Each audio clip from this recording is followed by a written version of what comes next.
Test. Live stream test. 1, 2, 3. Test.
Evening and welcome to the April 18th Board of Trustees meeting, open session. We will reconvene.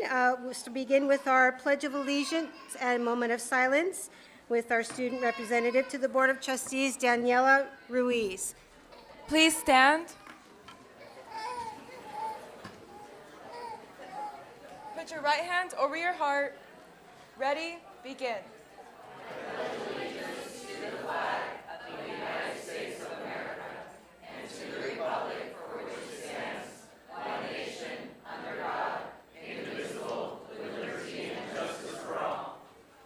Thank you.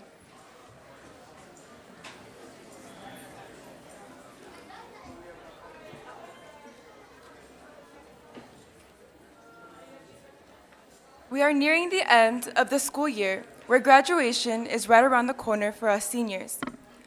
Our hard work is displayed in paper certificates, scholarships, medals, pins, and sashes. I want to remind you that these artifacts can never amount to the sacrifice our students have made to achieve them. I want to congratulate our seniors and remind them that their hard work is seen and appreciated. Everything you guys do amounts to something, even if you think otherwise. Let's take a moment to reflect on the beginning of new chapters, not the end of a story.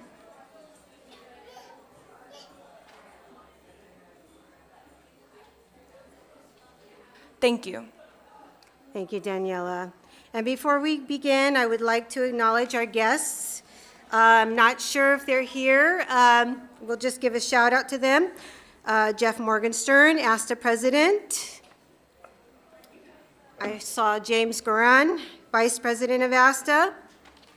I believe Grant Schuster was in the area. Heather Hutner, President of CSEA. And is Lacey Munger here, or Brittany Bauska from APGA? And Jennifer Sisai, right here. All right. And I believe Lisa Eck, give her a shout out as well. Welcome. Next, we will have a closed session report by clerk. Thank you. 4.1, no reportable action taken regarding public employee performance evaluation superintendent. 4.2, the Board of Trustees unanimously approved the settlement agreement in OAH case number 20240100010, resolving all issues in dispute by providing assessment, services, and other reimbursements. 4.3, the Board of Trustees unanimously approved the settlement agreement in OAH case number 202020476, resolving all issues in dispute by providing compensatory services and other reimbursements. 4.4, no reportable action regarding existing litigation. 4.5, no reportable action taken regarding negotiations. 4.6, no reportable action taken regarding personnel. 4.7, the Board of Trustees took formal action by a vote of 5-0 to approve the expulsion of students 23-12, 23-18, 23-20, and 20-22. And that concludes the closed session report. Thank you, Trustee Guerrero. We have recognitions on our first item of agenda, our Simon Scholars, and I'm going to defer to our Superintendent, Michael Matsuda. Thank you, Madam Chair. We are so honored and privileged to be the recipient of Ron Simon's legacy. He is a former cabinet maker who built a national business in cabinetry and in home redesign. He is 90 years old, and he is committed to supporting low-income students of color in Orange County. And out of all the districts, he has put his money into our kids. And tonight, in a program called Simon Scholars. Now, there are other Simon Scholars scattered throughout the district or throughout the county, but he had told me that he feels that AUHSD is actually preparing kids for college, careers, and life. So the total amount, and this is the second year of this, is about $590,000 in total scholarships He's going to continue that as long as he can. And tonight we're here to recognize the Simon Scholars who were selected in the spring of their sophomore year. It's from 4 schools. It's going to be expanded, I think, to 2 more schools next year. And we're so proud of the work that the students are doing. And the way this works is upon high school graduation, they will be honored with a scholarship. And if they continue to complete leadership requirements while in college, they will be receiving $16,000 in scholarships per student. So let's give Mr. Simon, he's not here, but give him a round of applause for his work.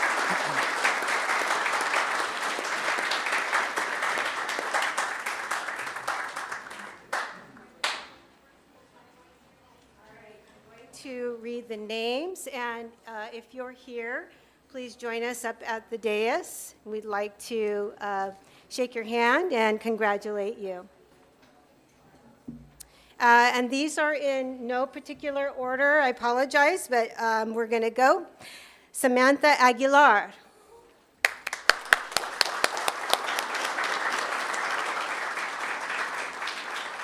Ava Heredia.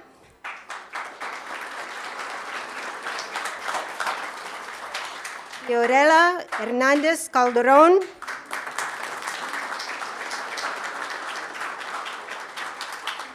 Gang Lee.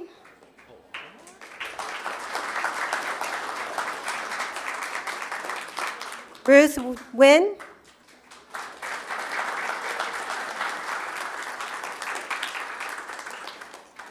Our own. Oh, come on in.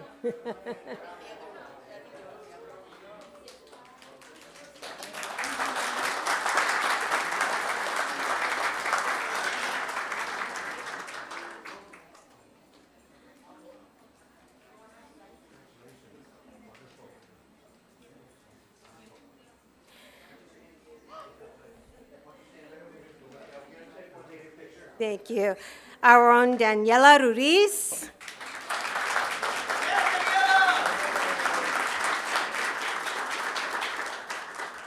Aftan Tariq.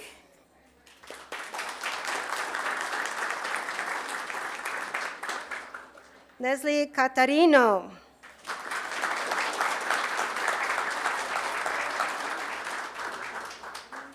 Alexander Flores.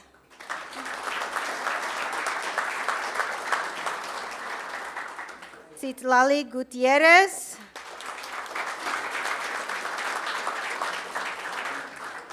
Eduardo Hernandez. Huang Ho.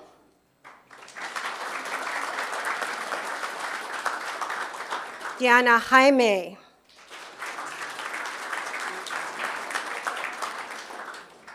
Laura Moran Diofron.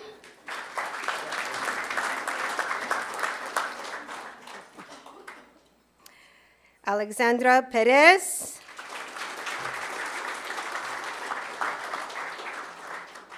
Danielle Santana.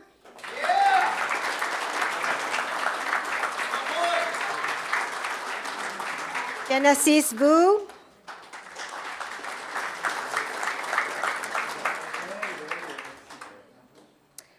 Andrew Campusano, pardon me.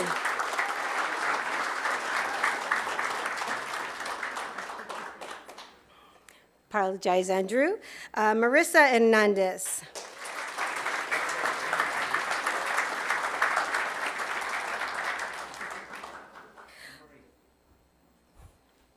I will pause.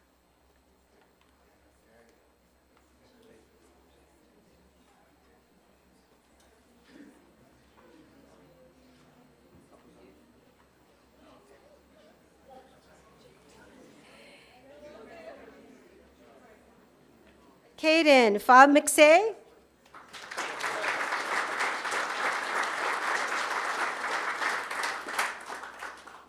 Juan Luvian.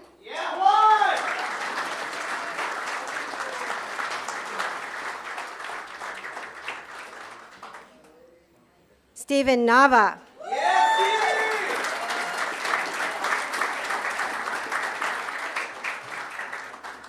Emma Ortiz.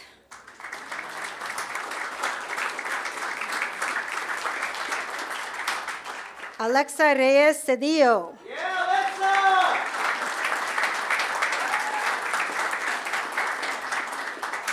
Rafael Salgado.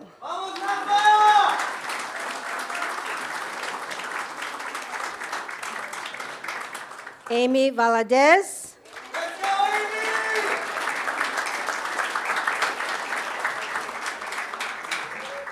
Rufino Brito.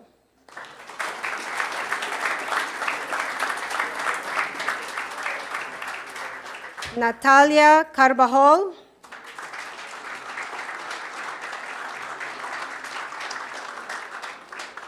Elaine Gabriel.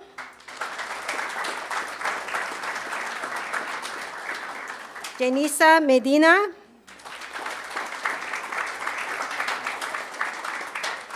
Brian Mendez.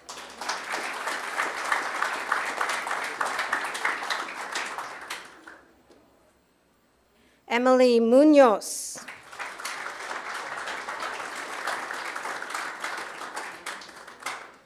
Ryan Rodriguez.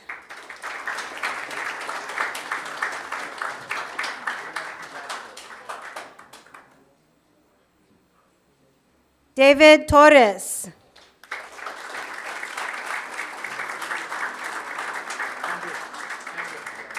Valerie Torres.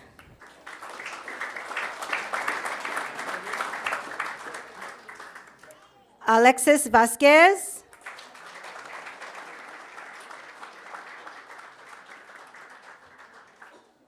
And I apologize in advance, Ariana Verastegi.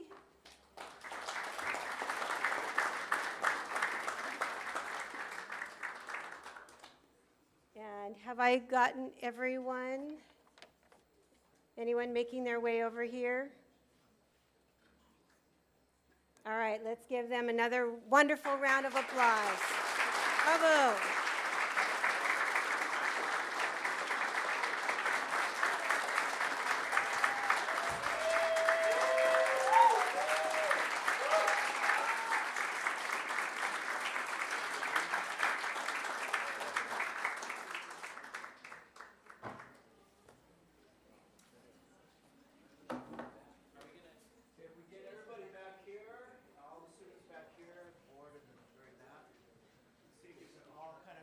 Together, we get one big picture for your parents and families.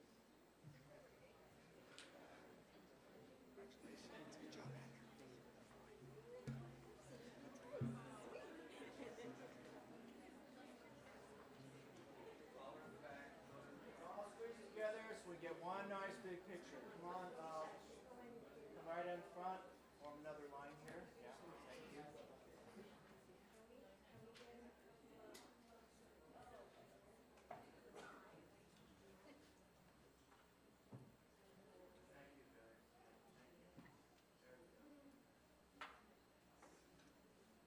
Make sure you can be seen in the window. Smile, everybody.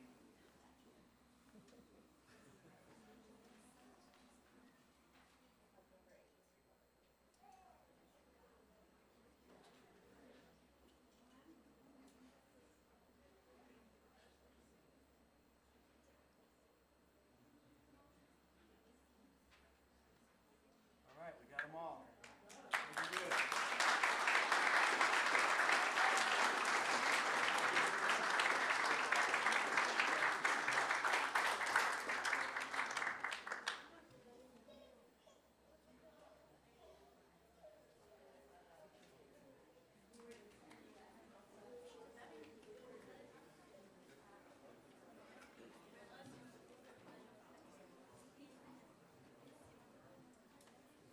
Board, you can stay there. You can stay there.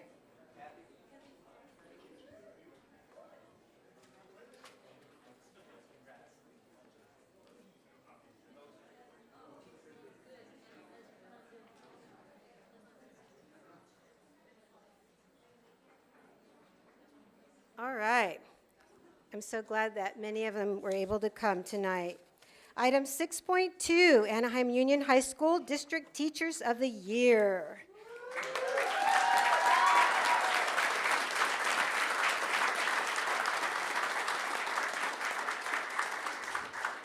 So the Board of Trustees would like to recognize the Anaheim Union High School District 2023-24 Teachers of the Year. So each school site selected a Teacher of the Year and submitted him or her for consideration for the AUHSD Teachers of the Year Awards. A committee, so they've already won at their school sites. A committee then had the very difficult challenge of reviewing the nomination letters for each of these outstanding teachers and selecting 3 District Teachers of the Year who exemplify the best of the best. These 3 teachers will now be considered for the Orange County Teachers of the Year recognition program. So 5 county teachers of the year will be honored at an award ceremony in November. I'd like to start first with, because they're not here, but we need to recognize them nonetheless. Timothy Reed from Kennedy High School. So the subject is special education. He's had 23 years in AUHSD, the special contributions. Timothy Reed, a Walker Junior High School and Kennedy High School alumnus, leads by example and diligently creates lessons that inspire connections with students, allowing for them to feel seen, heard, and valued as individuals.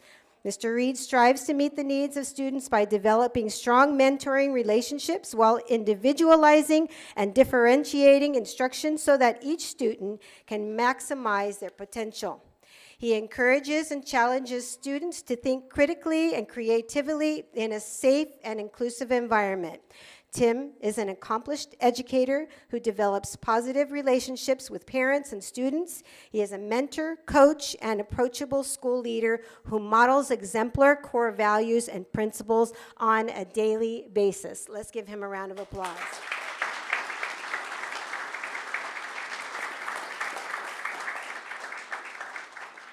Another outstanding teacher is Dr. Elizabeth Hind.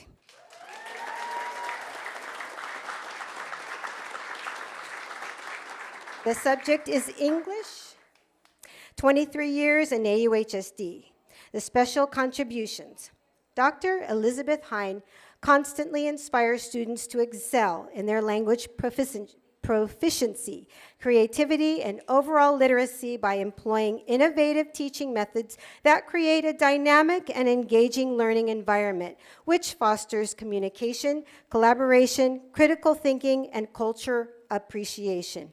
She uses a variety of tools to deliver content and creates a safe and comfortable classroom where students are celebrated for taking risks and are able to appreciate others. Dr. Hind hangs a mantra on her classroom door that reads, "Come as you are." She meets every student where they are and inspires them to develop as young scholars as well as valuable kindness and understanding along with academics, leaving a lasting impact on the lives of students in her care. Thank you so much, and bravo.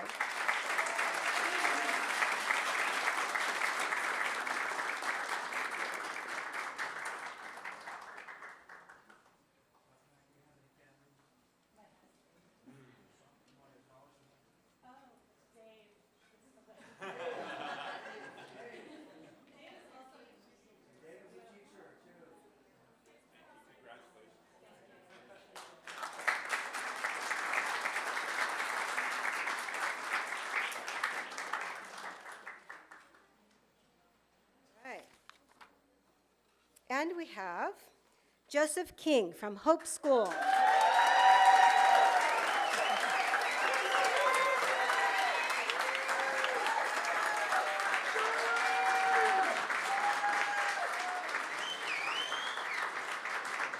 The subject is adult transition. He spent 17 years in AUHSD. The special contributions are Joseph King, a Dale Junior High School and Magnolia High School alumnus, is passionate about supporting students with disabilities and giving back to the community. His genuine commitment is reflected in his daily interactions with students and colleagues alike. Mr. King empowers his students to unlock their unlimited potential through his individualized and creative instruction, particularly through the vocational skill development within his adult transition classes, where students thrive and discover their passions, purpose, and capabilities. Joseph's lessons are designed to prepare students for lives of purpose, quality, contribution, and independence. He understands the importance of connection and engagement with the broader community and how this impacts the school environment. His exemplary service to his students allow them to flourish academically, socially, and emotionally. And we thank you. We're so proud of you.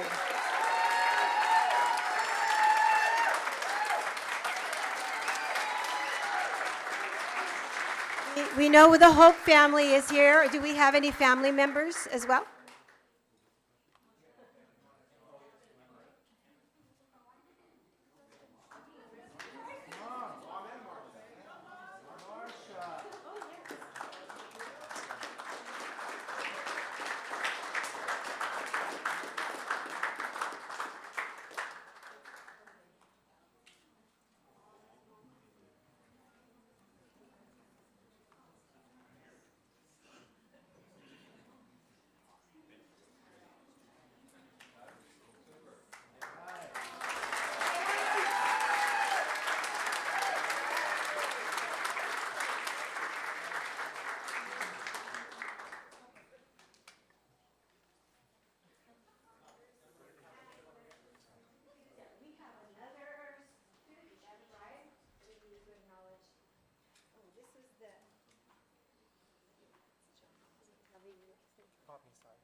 Potmisai.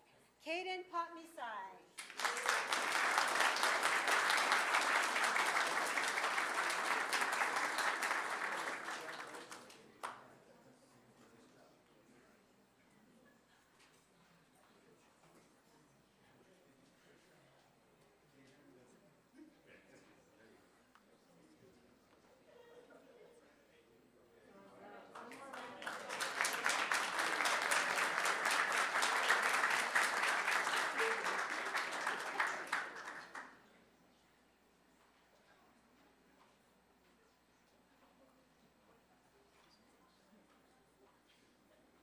All right, moving on to item 6.3, Anaheim Union High School District Counselors of the Year.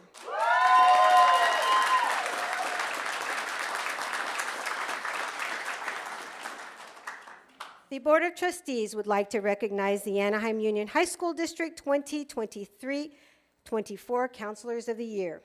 Nominations are submitted by past and present students of AUHSD, as well as families, staff members, and community members. A selection committee then had a very difficult challenge of reviewing the nominations and selecting 3 district counselors of the year who exemplify the best of the best. Up first is Mary Binford from Cypress.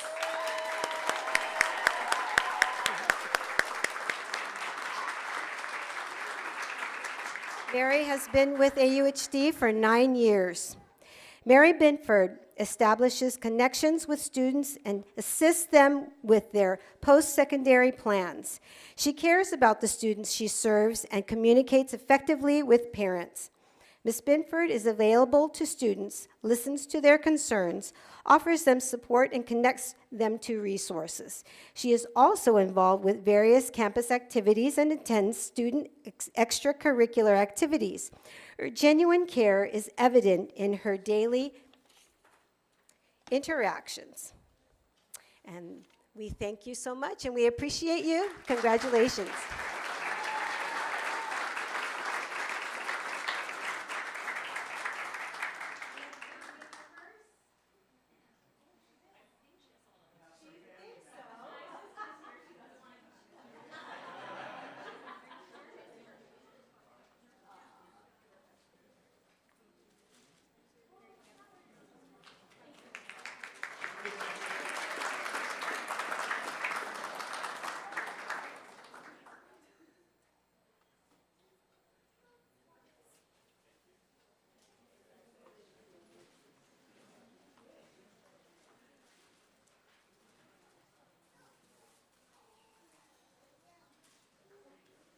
And next up, from Ball Junior High School, Natalie Saldivar.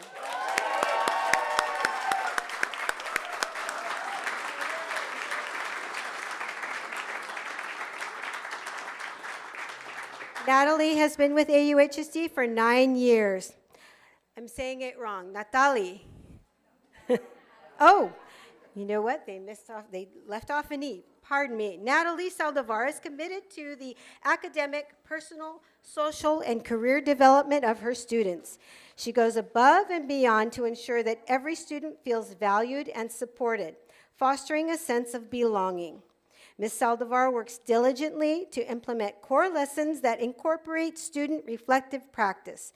Her efforts have significantly contributed to creating a positive school culture where students thrive academically, emotionally, and socially. Congratulations to you.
All right, and next up, Kenya Saldivar Rodriguez from Gilbert High School.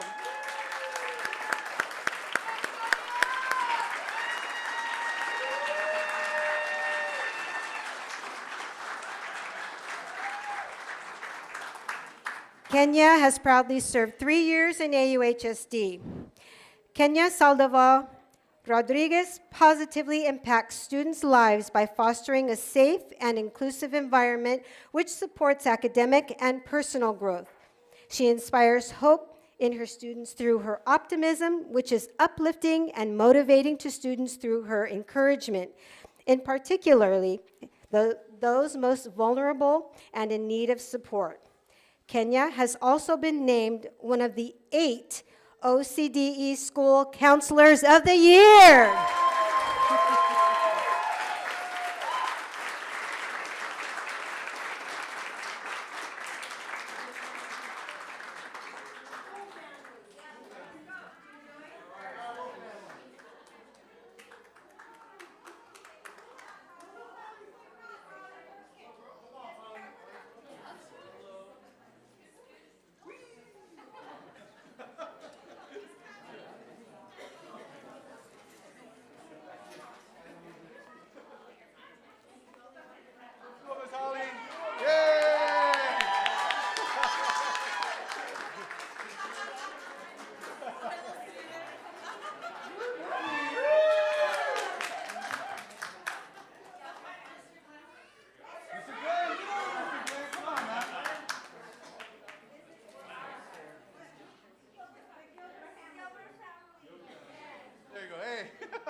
Yes, board, we're staying up here.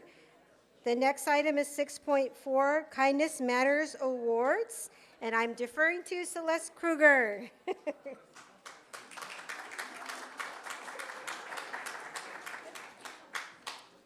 Good evening, Board President Randall Trejo, Board of Trustees, Superintendent Matsuda, Executive Cabinet, staff, students, and guests. My name is Celeste Kruger, and I'm the Director of Human Resources. With me tonight, we have Dr. Scott Jensen, who is the other Director of Human Resources, and Teresa Rodarte, a Senior Administrative Assistant, who's going to help. So we are honored to present the recipients of the Kindness Matters Award for the Spring 23-24 school year. So when I call your name, please come forward. But the Kindness Matters Awards began in 2011 as a way to recognize and show appreciation to our staff, students, and community members. To be a recipient of this award, one must go above and beyond to demonstrate compassion, kindness, and care for others. The following people have done that. First, we have Lizette Barrios Gracian.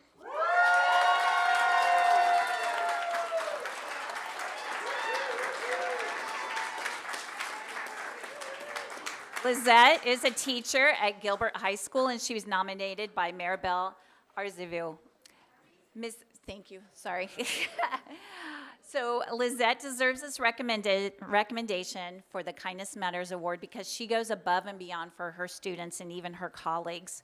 She is in charge of the teen pregnancy program at Gilbert. On her own,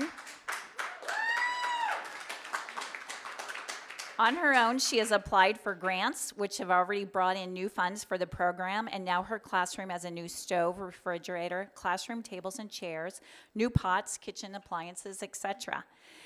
Lizette has added a cooking day for her students, and not just that, she sends an email to all staff at Gilbert to come by her classroom to grab food and that her girls have learned to cook. Some examples of the food the students have prepared are meat soup, pancakes, quesadillas, hard tacos, etc. She also uses organic ingredients that she grows herself, as well as food from our permanent mercandito here at Gilbert High School. Her actions are above and beyond the call of duty because she is honestly putting her heart in the program that she runs by including all staff to be part of it. She successfully created a safe environment for our teen moms or soon-to-be moms. Everyone is welcome in Lizette's classroom. Thank you, Lizette.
All right. Our next winner is Principal Gary Brown.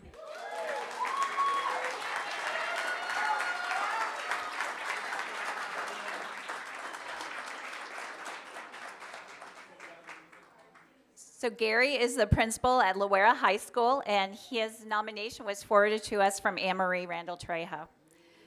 So Principal Brown is a great example of how a campus leader practices what he preaches. One of our Loera students with a disability came to school without a sweater and was cold.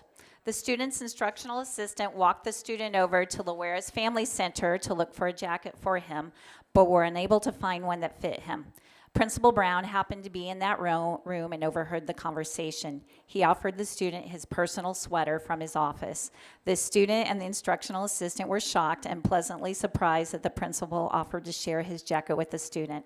At the school site, we often talk about the 5 C's and implementing them in various ways, but Principal Brown's actions provide a simple but awesome example of a site leader practicing our 5 C's with our most needy population. This is a perfect example of literally giving the shirt off your back. Thank you, Thank you, Principal Brown.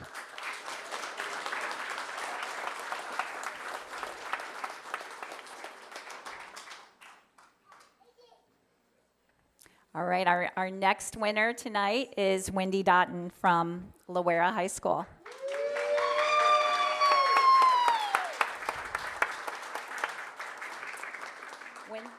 Wendy was nominated by Catherine Lowe.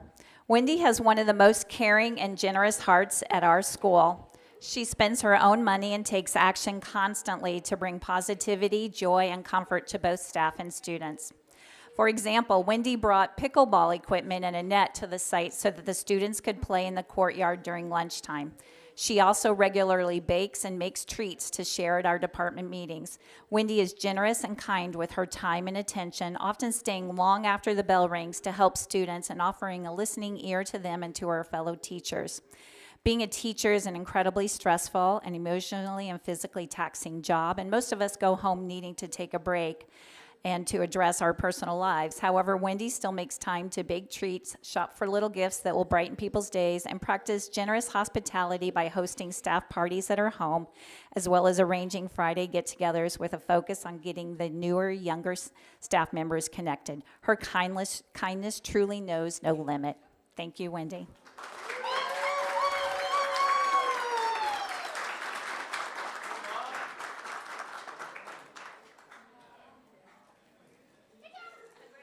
All right. Our next winner is Crystal Eds.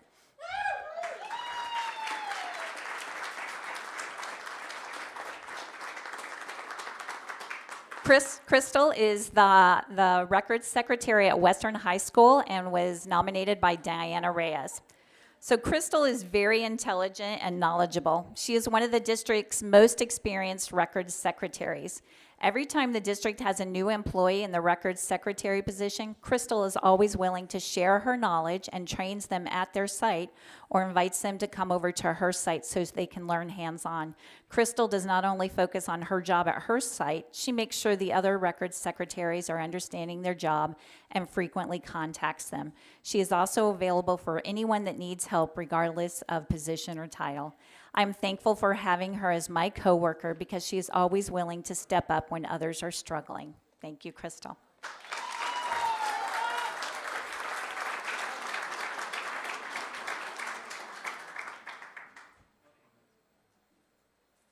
Our next winner is Dave Monderine.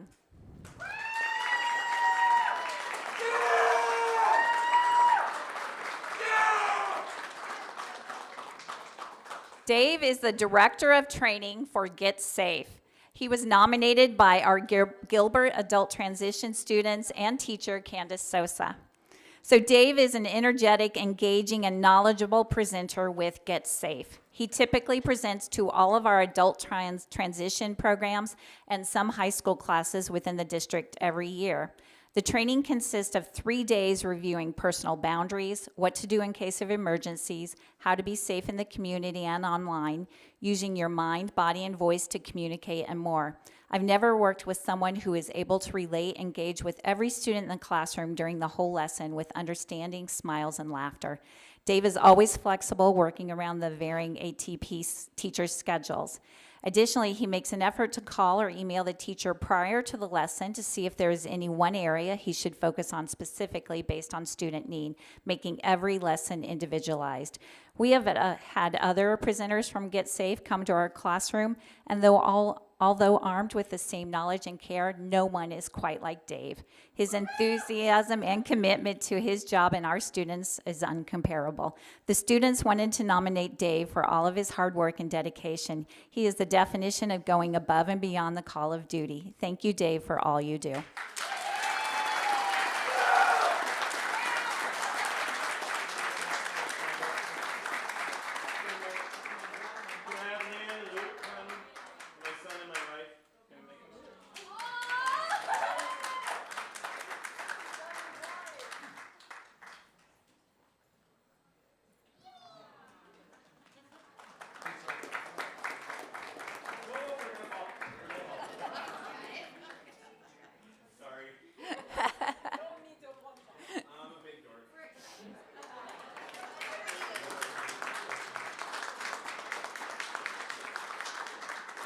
Our next winner is Araceli Portillo.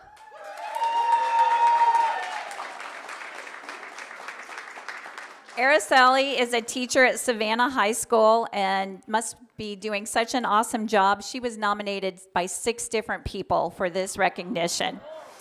Martha Mata, Brenda Preciado, Bree Nichols, Erica Yee, Brittany Bauska, and Elisa Colon all nominated Araceli. So Ms. Portillo gives 120% every day. She is an amazing teacher in and outside of the classroom, and she is dedicated to making connections with her students. She stays after school almost every day to make sure all of her students get support and can meet her expectations. She supports students beyond the classroom by attending multiple sporting events. She is at almost every home game, football, basketball, soccer, etc., and is even seen at away games that require 2 or more hours of travel time. She even attended our girls' basketball semifinals in Adelanto. Araceli does not have to attend these sporting events, but students have come to expect her presence there because of her unwavering dedication to the Rebels athletic program. Ms. Portillo has also contributed monetary support to students and their families. One of our amazing scholars has been living in a shelter for almost a year, and she has given gift cards so the student and his mom can have groceries. She is our Rebels' biggest fan. She is literally kind to everyone she interacts with. She cares about her students, not only academically, but emotionally as well. She truly cares about her students and stays in touch with them after graduation. Thank you, Araceli.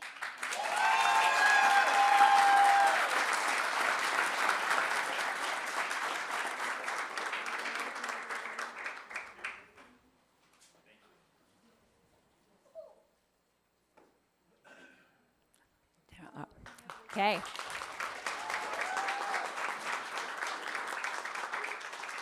Our final winner tonight is a student in the Gilbert Adult Transition Program, Roy Sedano.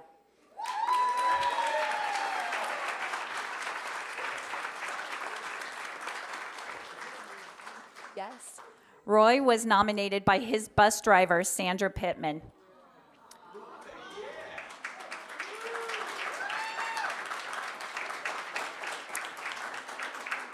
Sandra says, Roy is a student from Adult Transition Program who rides my bus. He makes sure to greet everyone on the bus every day, exchanging the bus handshake with them.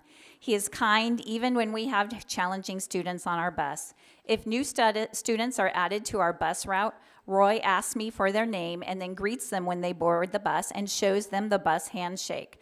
My bus has both students from the Adult Transition Program as well as high school students. Roy is a friend to everyone and makes sure everyone is welcome on our bus.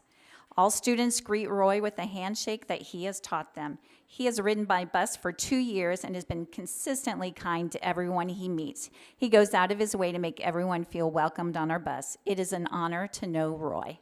Thank you, Roy.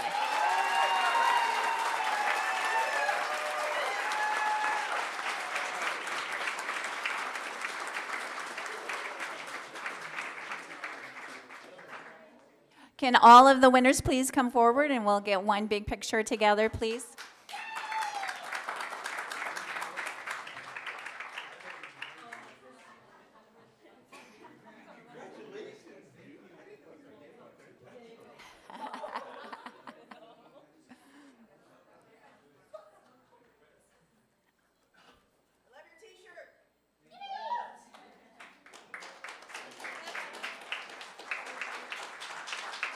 Great.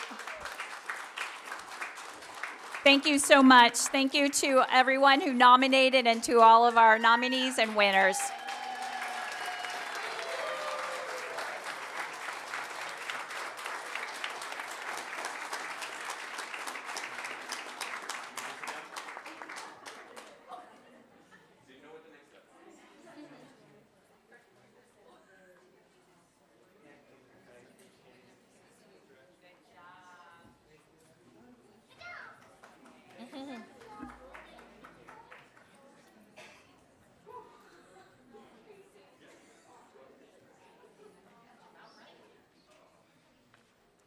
Thank you, Celeste, Scott, and Ms. Rodarte for your wonderful presentation.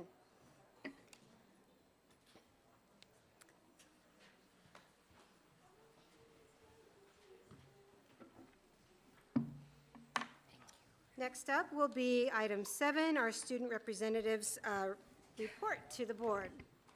Daniela Ruiz, take it away. Starting with Anaheim. Anaheim would like to say congratulations to Angel Ruiz Nunez for getting into Harvard, creating a path for future colonists.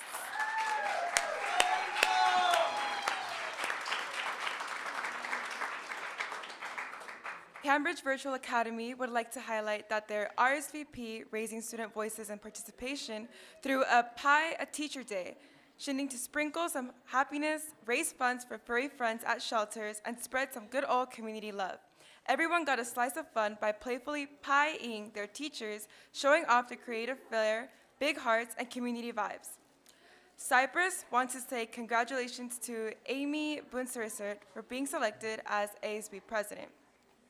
Loera wants to highlight that their ASB hosted the annual International Night on March 21st, 2024. The audience sailed across the sea with cultural performances from Loera's VSA and K-pop club, alongside Magnolia's Baile Folclórico and individual performances from great talents. Furthermore, many clubs fundraise cultural foods such as esquites, chetay, pupusas, taho, and manzanitas. Catella would like to highlight their Media Day, in which ASB ambassadors and sports were professionally photographed. Kennedy would like to highlight that their Shamrock Regiment traveled to Ireland to perform in the St. Patrick's Day Parade in Dublin. Loera wants to highlight that Magnolia would like to highlight that their choir was invited to the Cal State Fullerton Choral Festival. Thanks to their exceptional choir director, Mr. Garcia, their choir has scored superior at a majority of their shows. Oxford wants to highlight Olivia King. Her team has now gone back-to-back years to the national tournament, competing as one of the top 16 teams in the nation for girls hockey in her age group. Savannah wants to highlight their community school Rebel Exchange, led by Miss Maldonado, the community schools lead at Savannah. The Rebels have built a community closet called the Rebel Exchange. All the goods in the room have been donated by Savannah students, staff, and community members. Students are free to drop by and take anything that they may need. Western's school football team was acknowledged in the House of Representatives for their commitment to academic and athletic excellence. State Governor Luis Correa was the one to deliver the speech, and are very proud of what our pioneers are doing here. That concludes the March 2024 Ambassador Report. Thank you, Daniela. And today is a special day for Daniela. Can we all wish her a wonderful happy birthday?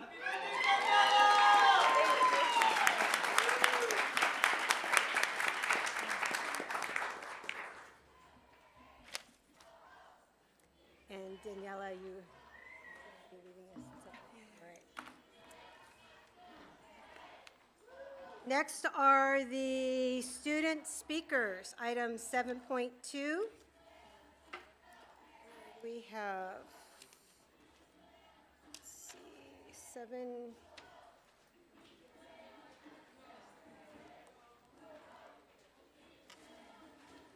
Okay, we have 7 student speakers.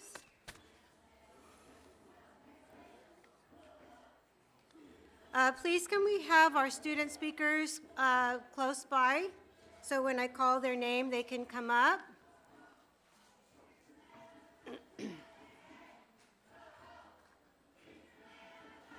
Our first speaker, Elena Sotelo.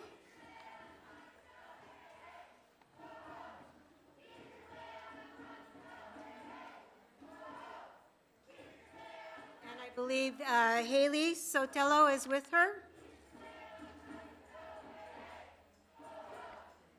Sotelos, welcome. Audience member, please allow our students to speak and let them have their time.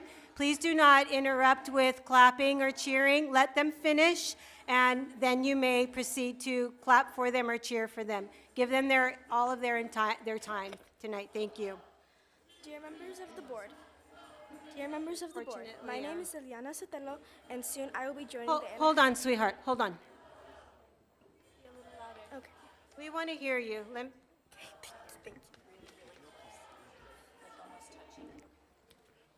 Bravo. Dear members of the board, my name is Eliana Sotelo, and soon I will be joining the Anaheim Union High School District. My big sister Haley has taught me to use my voice to advocate for myself and gave me the courage to speak tonight. I'm concerned about the teacher layoffs because I don't do well with large class sizes. It gives me anxiety and I get distracted easily.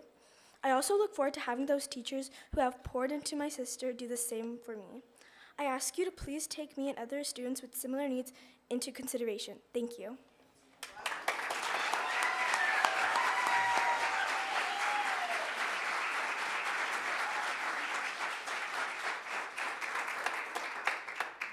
Are you wishing Madam to speak President? as well? You may. Yes. Ask a question. What grade was she in, or is she in? Elementary. I didn't catch what grade. She's in 5th grade. Thank you.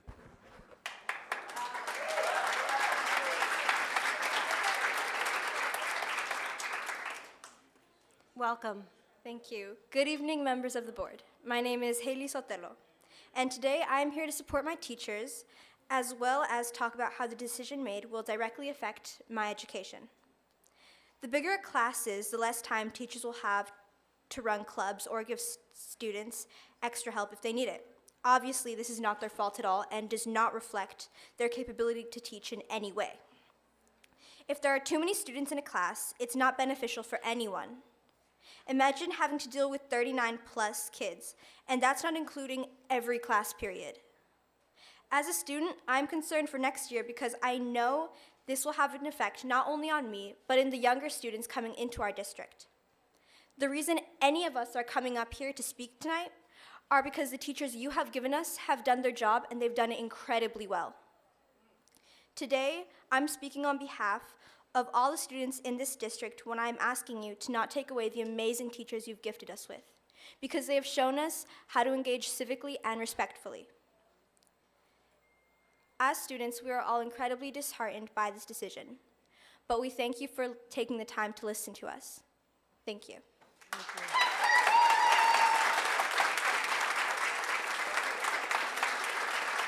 Yadira Espirza.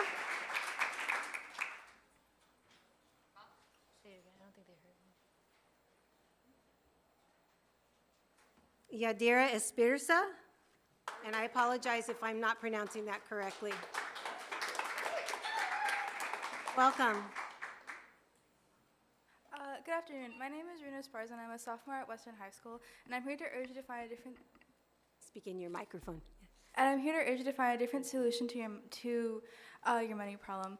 There are many cons to the situation, some of them being that classes would get bigger, and students, there is barely any room to walk in the classrooms as now, and if they got bigger, we would have to add more desks and more chairs, and that could cause a safety hazard for many students because you'd be tripping on them by backpacks, desks, chairs, and sometimes also other students.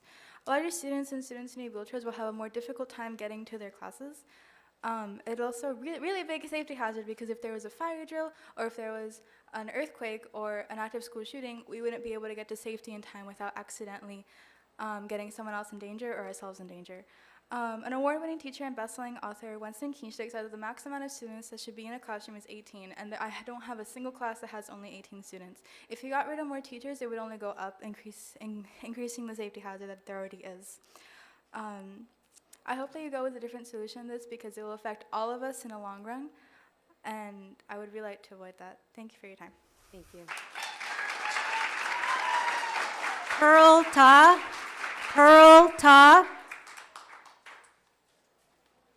Welcome.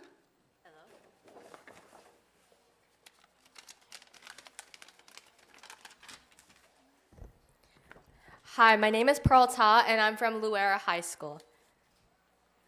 Okay, AUHSD board, I'm quite pleased that there have been resignations sent, as well as some improvement and insightful videos about the process on RIFs. I heard that some teachers are or have received rewards for their hard work and other achievements. Congratulations. However, I feel like there's always more we could do. This whole issue affects all teachers in multiple forms, but I want to highlight temporarily funded teachers. I'm in Puente, a college readiness program. I have 2 years of English class with my Puente teacher, and like I have mentioned before, she and the class have helped me grow my leadership skills. My little sister recently got into Puente, and she was waiting and checking for updates to get into this program. Mailboxes, messages, preparing for this moment. She was going to have my teacher next year. but I wonder how my little sister may feel if that opportunity was taken away from her. My teacher is a temporarily funded teacher. I don't know what will happen to the class. Will my sister, her friends, and classmates no longer have a Puente class? Or will they have a new teacher? What would be the point of having a new teacher and replace them? I do see that hiring another teacher may save this Puente class, and this new teacher could just be as wonderful, but my teacher has more plans for her Puente class and students in the future that I would love to see happen, but may not be possible if she gets fired. We were talking about upcoming events, how to set up, involvement, ideas, many possibilities. I honestly do hope that she'll keep her position for next year because she's also an avid teacher. You are not only taking away Puente, but also avid classes, both college readiness programs. And I also thought you have programs like these as a priority to keep, because don't we want our students to have a thriving future when they go in and out of college? The videos by Mr. Matsuda does demonstrate communication. However, I feel like more should be said. There were some solutions and possibilities discussed to raise money to keep teachers that were in the other dates. And there are also more deeper processes within this RAF process that a lot of y'all may not know. Like how students can make up their absence to help the district earn money, since funding comes from attendance. There are Saturday academies to make up for this, as well as just letting school know beforehand. And like how RAFs aren't determined by teacher evaluation, because a judge may view that as biased. I believe Michael Matsuda, along with his board, should talk more in depth about these processes, but have it recorded to be heard all around on their communications channel. I keep saying possibilities, but that's because knowledge is power, and if we all have knowledge about what goes down in the AUHSD district, we all could use this power to work together to strengthen Unlimited U, to decide the teacher's fates before it's too late. Thank you.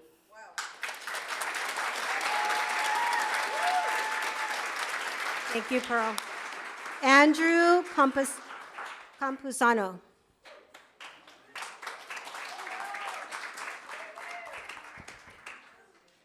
Hello, everyone. I once again find myself up before this dais advocating. Advocating, voicing, and fighting for so many things. I would like to start off by thanking the board for recognizing the Simon Scholars Program and the wonderful students who have worked so hard and pushed through so many adversities and setbacks. You scholars are the true leaders on campus. I have an endorsement letter that I went ahead and printed out for you all. It's from Natalie Rubalcava, and it's in concern of the regalia. I went ahead and made copies. I'll hand them out later. I am once again here strictly as a student advocate, and I want to make it clear that I am in no way affiliated with AUHSD as to any other organization. What I want to make clear to the board is that I am here as a student faced by many issues and so many things caused by this school board. AUHSD's vision statement is to create a better world through Unlimited U. Now, what does this look like to me? Unlimited students in classrooms? Unlimited regalia recognitions at graduation? Or unlimited spending on e-cadence? I said it once and I will proudly say it again. What you folks need to do instead of laying off teachers is expand various programs on campus. A possible option is offering more CVA courses, creating more AP classrooms. We are cutting down on so many English teachers. Let's work on our ELD programs. Let's cut down on e-cadence spending. The majority of your students, and I bet on-campus staff, would agree with this. Let's stop denying teachers access to Google Classroom. This is a free and effective tool that many teachers have demonstrated interest in. I hope someday I can invite some of you on that dais over to Anaheim and just have you look at how many students are in our classes. Or even hopefully at one of our practices through sports, so you can see how our coaches are so dedicated to our students. I have a few friends who haven't been doing too well academically, and ultimately you can look at a decline in enrollment in various ways. And a regular teacher to student ratio, a lack of courses, lack of programs offered, and most importantly than anything else, student and parent morale. As a dedicated community member, former city commissioner, Simon Scholar, and proud Anaheim student, I come to you folks as a statesman and a diplomat. Please work with your students and teachers. What are you folks accomplishing through policymaking if your constituents are not happy? I do hope you all do better. There are tough times ahead, and what I want everyone in this beautiful community to know, you teachers have trained the future generation. The future generation looks beautiful, and I will not stop fighting for you. Thank you.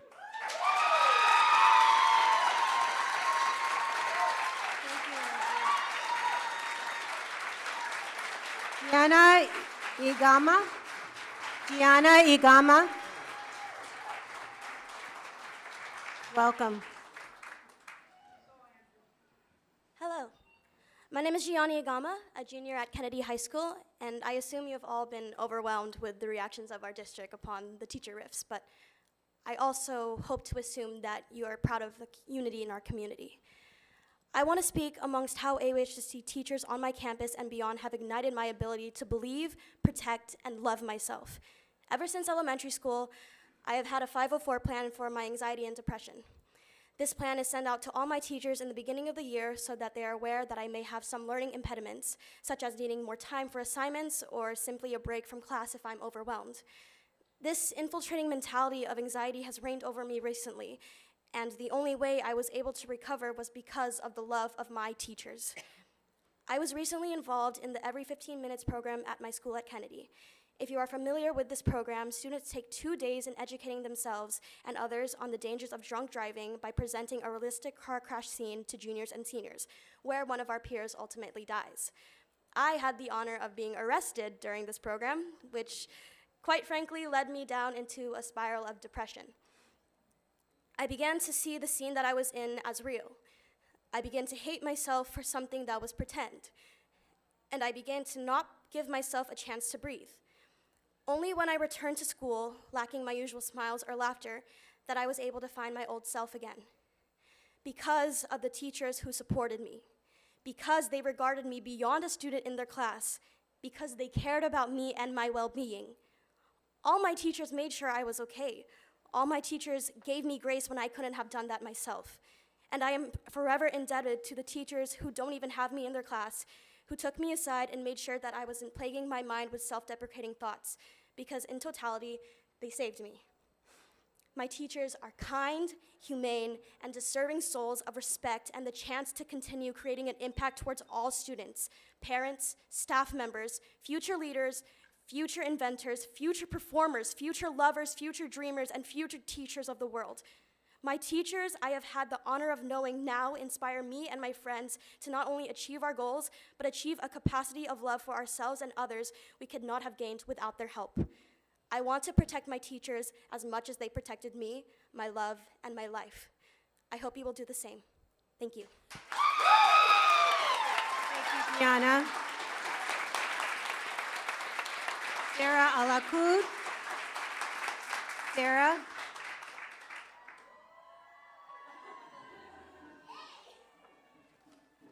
I apologize, Sarah, for mispronouncing your last name. Welcome. Unlimited You, a phrase plastered on nearly every wall of AUHSD schools. A phrase that AUHSD galvanizes to create a false reality that if you try your best and have no limit, you too have a chance to create a better world. A world where everyone sees eye to eye and takes feedback in order to avoid future conflicts. But the future is now. We stay limited not only as students, but as teachers, trustees, supervisors, and most importantly, colleagues.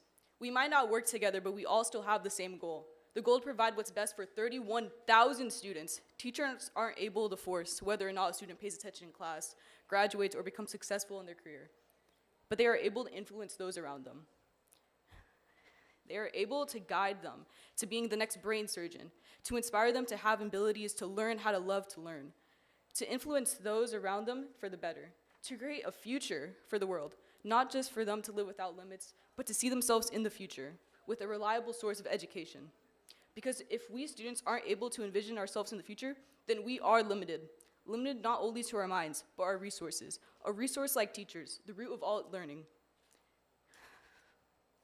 The reason high-paying jobs like doctors and superintendents got their start, they learned. So why can't we continue learning and acknowledge the fact that they applaud the reductions, but are still withdrawing 31 teachers, and they are affected.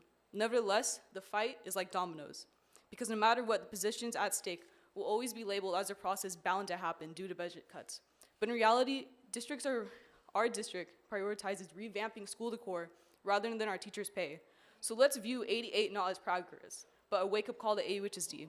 These teacher cuts in this quantity under no circumstance should be normalized. Let's view 88 as a new number to beat, because teachers have paved the way for success in students. So let's fight for those positions to be saved. Save our teachers.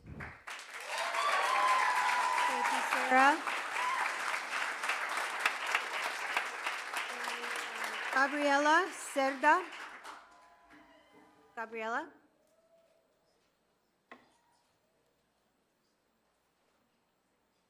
Welcome. Good evening, everyone.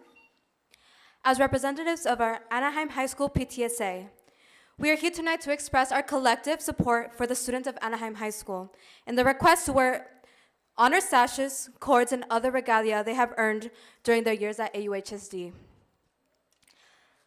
Our students have dedicated themselves to their education and extracurricular activities, participating in such programs as AVID, Dual Language Academy, Puente, National Honor Society, and various pathways like biotech, culinary arts, and VAPA. These programs have not only enriched their educational experiences, but also have contributed significantly to their culture and reputation of our school district. The honor sashes earned by our students symbolize their hard work, dedication, and achievement throughout their academic journey.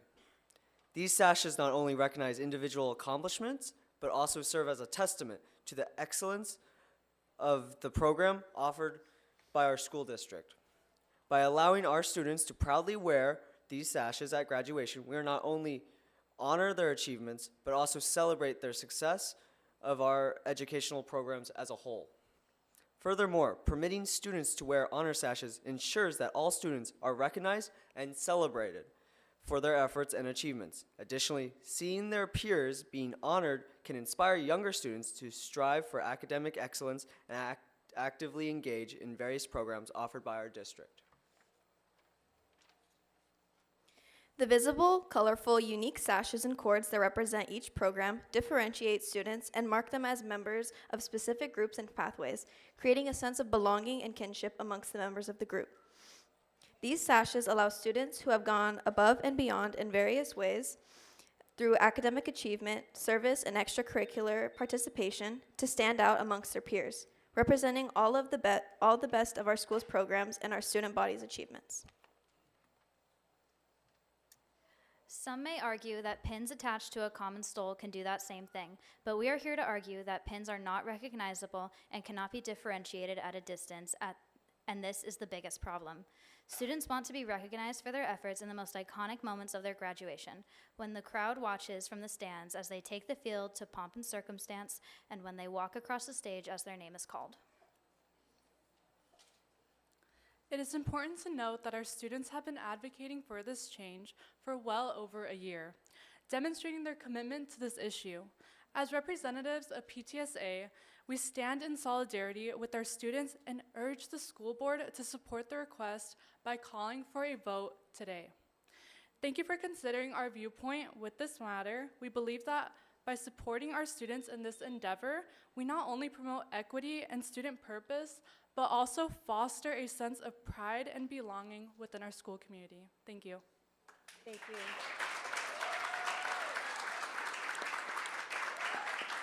Frida Sanchez.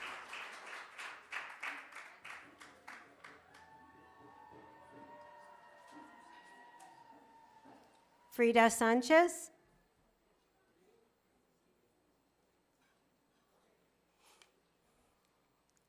Welcome. Hello. Hey. Good evening, board members and district cabinet. My name is Frida Sanchez, a 10th grader at Anaheim High School, and I'm here to express my opinion on the importance of graduation sashes and the impact of teacher layoffs. Teacher layoffs in the AUHSD have far-reaching consequences that expand beyond budgetary considerations. These layoffs not only lead to an increase in class size, but also result in the loss of invaluable teacher-student relationships, a decrease in the quality of education, and overworked educators, ultimately compromising the educational experience for students. With fewer teachers available to instruct students, remaining classes become overcrowded, making it challenging for teachers to provide personalized attention to each student. This overcrowding not only hampers the learning environment, but also diminishes the opportunity for meaningful interactions between teachers and students. The loss of teacher-student relationships due to layoffs has profound consequences on students' academic performance and overall development. Teachers play a pivotal role in guiding, motivating, and nurturing students, serving as mentors and role models. When teachers are laid off, these crucial relationships are severed, leaving students without the support and encouragement they need to thrive academically and personally. Moreover, the decrease in the quality of education resulting from teacher layoffs is undeniable. Overworked teachers faced with larger class sizes or increased demands struggle to maintain the same level of instructional excellence. In addition to these academic concerns, it's essential to recognize the symbolic significance of high school graduation sashes. These sashes serve as tangible reminders of students' hard work, dedication, and achievements throughout their high school journey. They represent not only academic success, but also resilience, perseverance, and support of family and community. For many students, especially those from immigrant or first-generation backgrounds, these sashes hold profound meaning. They symbolize the sacrifices made by their families and aspirations for a brighter future. As a first-generation student myself, I firsthand understand the importance of these symbols of achievement. Seeing my older sister adorned with her graduation sashes inspired me to strive for academic excellence and pursue my dreams relentlessly. Therefore, as we contemplate the ramifications of teacher layoffs in the AUHSD district, we must acknowledge the critical role that educators play in shaping students' futures and making the attainment of graduation sashes possible. Teachers not only impart knowledge, but also instill values, inspire ambition, and empower students to reach their full potential. Let us not undermine the significance of their contributions or jeopardize the educational opportunities of future generations. Instead, let us prioritize investment in our teachers and commit to ensuring that every student has access to a high-quality education that prepares them for success in academia, career, and life. Thank you, Frida.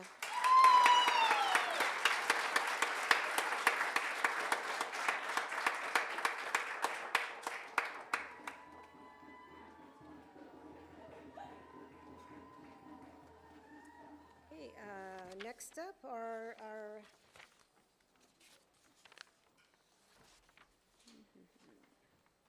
our reports of the associations. I think I saw Jeff Morgenstern. Welcome.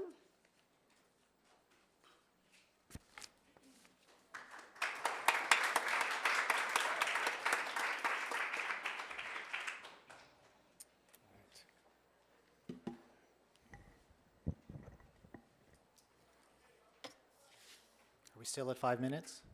All right, just checking. Good evening, Board President Randall Trejo, Board of Trustees, Superintendent Matsuda, and Cabinet, teachers, parents, and students. Just like an individual or a family, your budget tells the story of your priorities. I want to start my report by following up on 2 points made during the March 7th board meeting. First, it was stated from the dais that one of the reasons the district needed to cut 10% of our teachers was because they received a 4.5% cost of living increase. All district employee groups received the same 4.5% increase. As I said last month, we are not asking for any other employee to be laid off, but no other employee group lost positions because they received a salary increase. Second, it was also said from the dais that the reason why the district needed to cut 119 teachers was that every teacher was given an additional $1,000 to cover increases to the cost of their health benefits. All district employee groups received an additional $1,000 toward their health benefits. Again, we are not asking for any other employees to be laid off, but no other employee group lost positions because they continue to receive their health benefits. So I continue to ask, what story is your budget telling about how you value teachers? Last month, when the board voted to cut 119 of our teachers, it also officially adopted the second interim budget. The following staffing numbers are taken directly from that adopted budget. In addition to the proposed 10% cut to teachers, the district is planning to cut another 3% of teachers each year for the next 2 years. In comparison, classified staff is set to gain a 7% increase this year and will also maintain that level of staffing for the next 2 years. Management, supervisory, and confidential staff is set to gain a 34% increase this year and will maintain that level of staffing for the next 2 years. According to the district's own second interim budget, the primary plan to address the loss of funds due to declining enrollment is simply to cut teachers. This plan will leave gaping holes in our instructional and extracurricular programs at our schools that won't be filled. I ask again, what story is your budget telling about how you value teachers? This choice is not due to an inability to pay. It's simply a preference not to pay. Just this school year, Anaheim Union received $18 million in new and ongoing funding. Why is it then that the amount of unrestricted reserves increased by over $31 million this year? The district has over $217 million. or 38% of its annual budget in unrestricted reserves. The average high school district in California has 22% of its annual budget in unrestricted reserves. That's a 16% difference amounting to over $88 million. Let's put these numbers into perspective.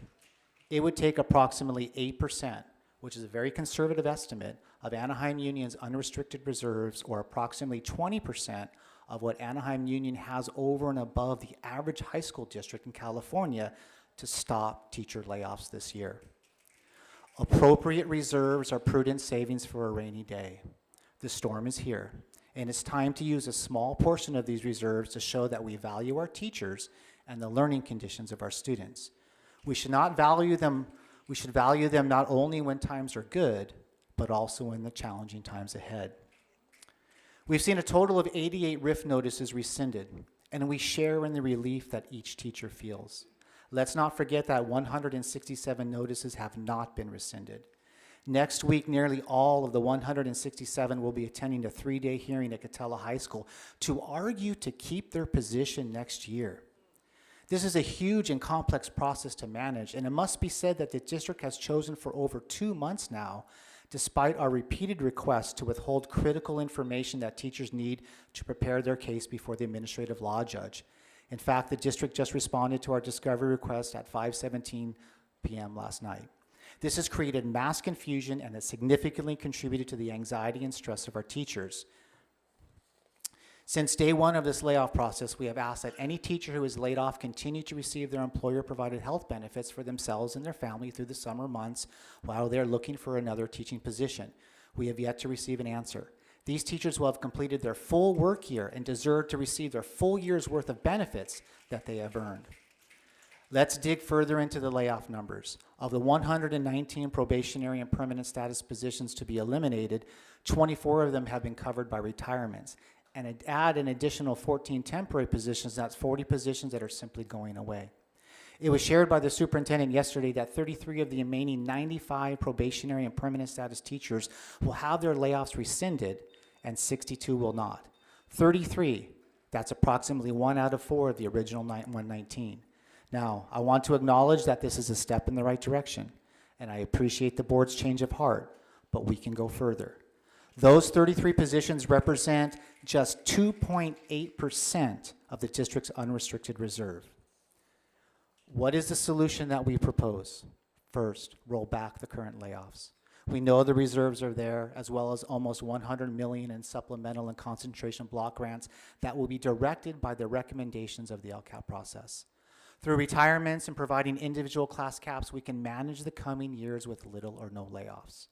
Second, let's commit to an open dialogue with all employee groups, the community, district leadership, and the school board. Let's come together to figure out a transparent and structural plan to deal with the loss of funds due to declining enrollment, a plan that doesn't negatively impact our students and shows that we value all employees. I look forward to discussing our proposed solution when our executive board meets with the cabinet on Monday. Thank you.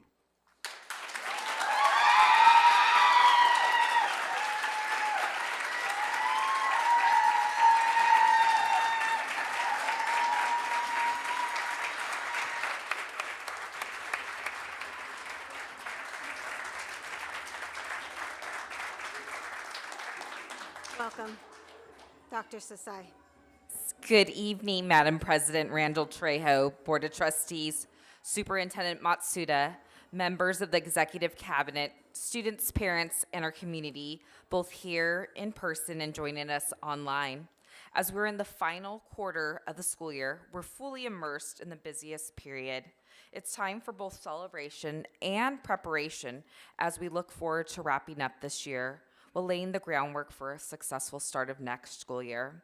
Our school sites have been diligently crafting the master schedule, wrapping up the end of the year activities and athletics, as well as hosting student capstone showcases, our open houses. District-wide, our mindfulness representatives, in collaboration with our student ambassadors, hosted their second semester mindfulness summit at Brookhurst Junior High.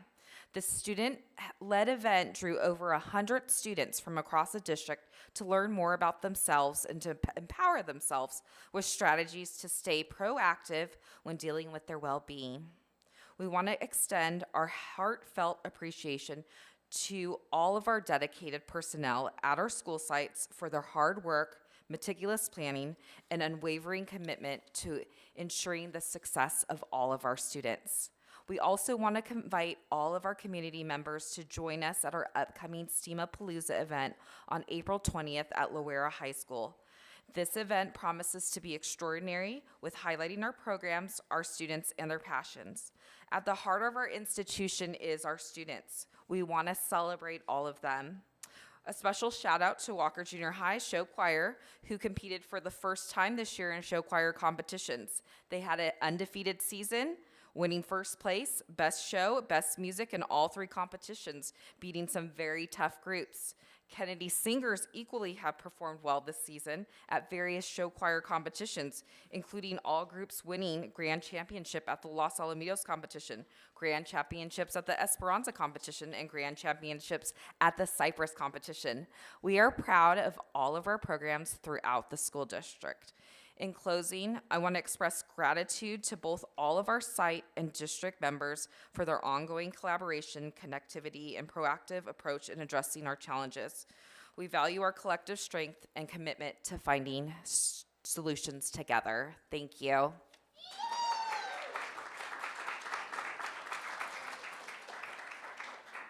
Yay, Heather Hutner, welcome.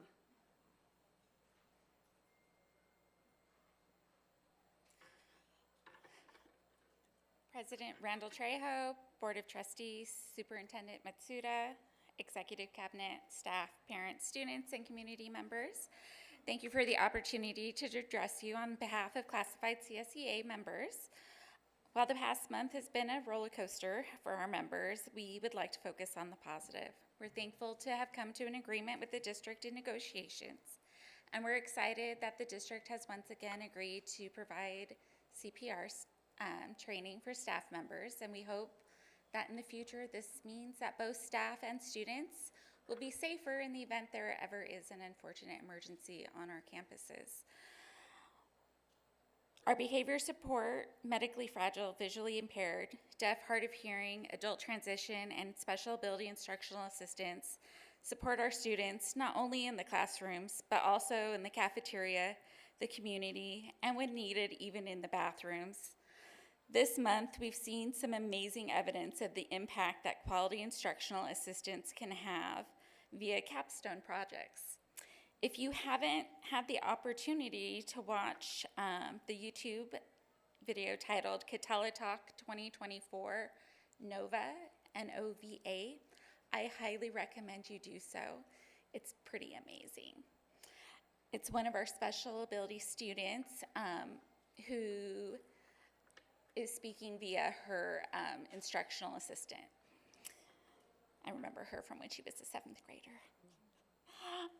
Tomorrow, over 100 IAs will help their students participate in the Hope Cup, while district floating LVNs are standing by to ensure everyone stays safe. Many district office staff, including secretaries, admin assistants, and senior administrative assistants, have worked to set up events for both staff and the community, including the multiple LCAP meetings. Our FACES and plurilingual employees have been helping families and parents to participate in both the LCAP and parent education events. The plurilingual staff have already tested over 100 more incoming students this year than all of last year with the same number of staff. And they're still working on their LPAC testing too. Site staff, and especially the registrars and records, are busy trying to get their outgoing files ready and still provide the amazing customer service that our parents and students deserve. So we hope that, and we know that we can all get through this year and hope that next year is even better.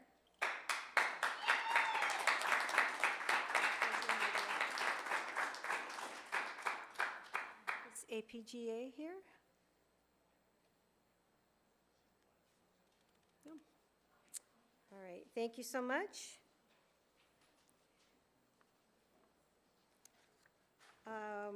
Item 7.4, is there anyone here representing PTSA Secondary? Okay, moving on to our public comments, open session items. Opportunities for public comments occur at the beginning of each agenda item and at this time for items not on the agenda. Persons wishing to address the Board of Trustees should have completed a speaker request form available on the information table at the back of the room and submit it to the executive assistant prior to the meeting. Each speaker is limited to a maximum of 3 minutes, but I think we have, let's see, 1, 2, 3, 5, 6.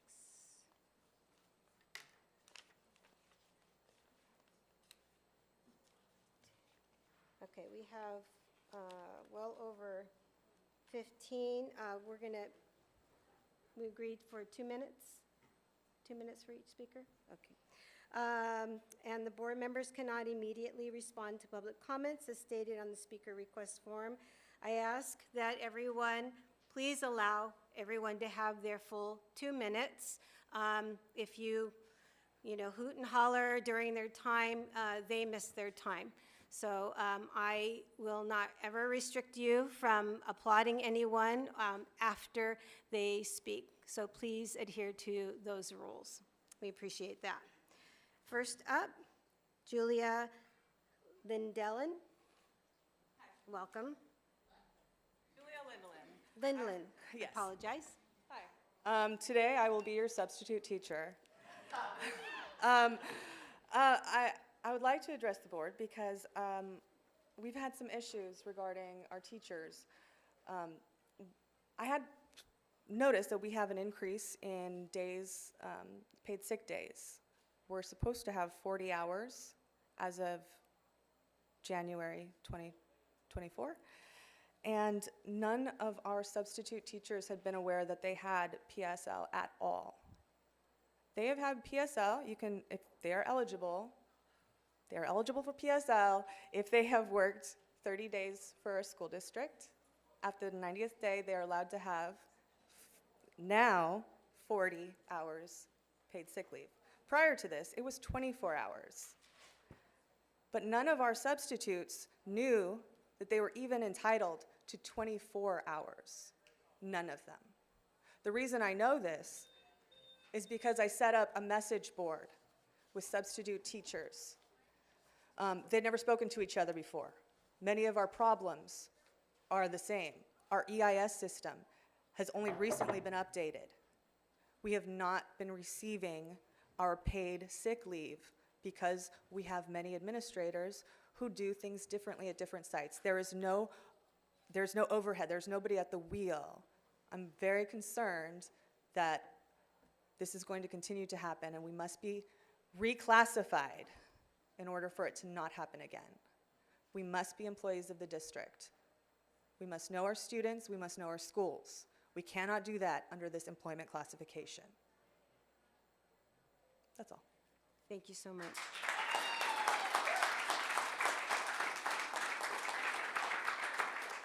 Kimberly Rangel.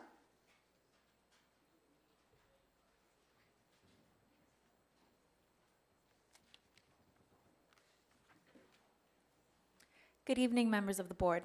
My name is Kimberly Rangel, and I am a district representative for State Senator Josh Newman, whose district proudly encompasses a large portion of the city of Anaheim. Senator Newman has asked me to convey his strong support for your efforts in the face of fiscal impacts from chronic absenteeism and declining enrollment to preserve as many Anaheim Union High School District teacher positions as possible. The prospective layoff of over 100 teachers, which would constitute roughly 10% of all teachers in the school district, should be cause for concern. Layoffs of this scale would necessitate an increase in class sizes and make it that much more difficult for teachers to foster valuable relationships with their students. It would also mean that 2/3 of your student body would lose at least one of their former teachers. California public schools are meant to be places in which students can study, learn, and grow. In that context, it is easy to see how detrimental teacher layoffs would be. Teachers serve as the backbone of our education system, and their impact on students' lives go well beyond the classroom. As educators, counselors, role models, and lifelong mentors, teachers play a vital role in guiding students, many of them first generation, through their transition into post-secondary education and eventually the workforce. Senator Newman respectfully urges that any measures taken in the face of the fiscal constraints the Anaheim Union High School District should, to the extent possible, minimize the impact on your teacher workforce. Thank you. Thank you. Dinah Wilson. Or Dina, I apologize.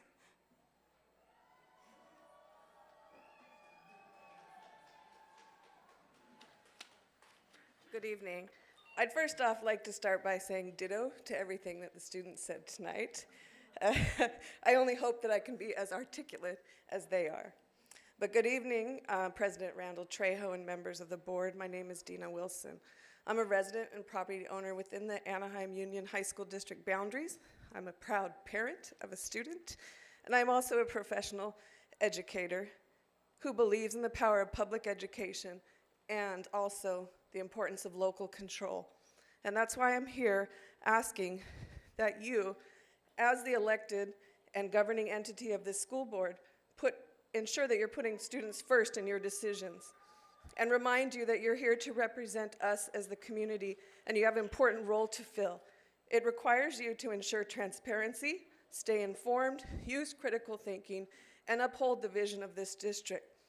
The parents ask that you spend time in the classrooms and speak to students outside of special events. This is especially true to know that we have empathy for our students and for our staff. We need to know that things are now different than when you were in school or your children were in school. It's important that the board have the supportive relationship to the district, but that does not mean that you have blind trust and rubber stamp decisions. Has the board asked Dr. Matsuda and his staff to present alternatives to this massive reduction in teaching force? Have you asked about all of the different additional funds that the state has given outside of ESSER, including the over $2 million in equity multiplier funds and over $4 million in Proposition 28 funds?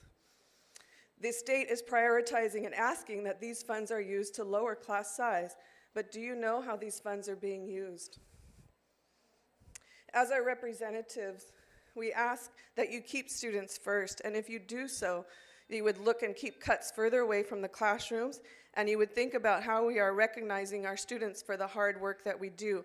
We are clearly proud to take credit for the hard work they do, yet we're not willing to recognize them.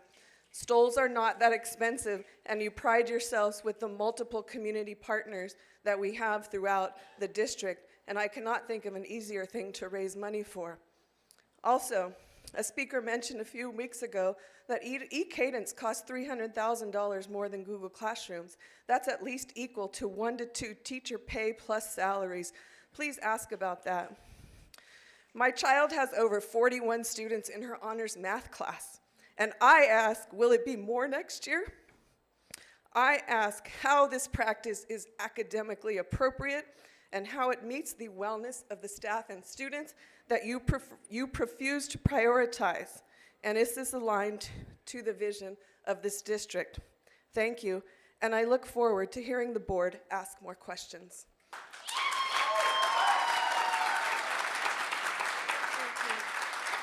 Lori Hernandez.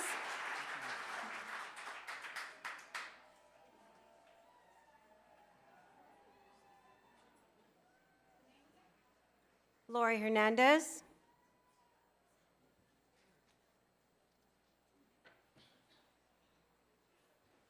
Good evening. Just to clarify, do I have 2 minutes or 3 minutes? I'm the only speaker on action item 9.14, so I should actually have 3. Because it's 20 minutes per topic. Thank you.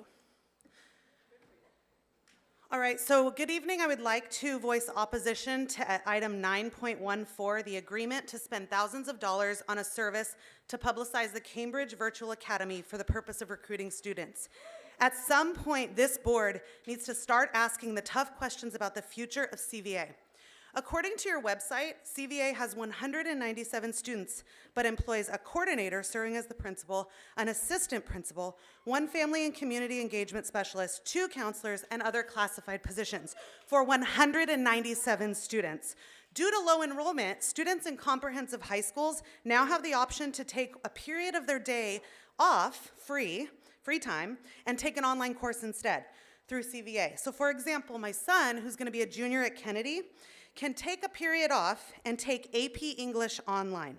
Is this what is best for our students? Considering the district's focus on the 5 C's, is an online, mostly asynchronous environment better than in-person instruction for AP English?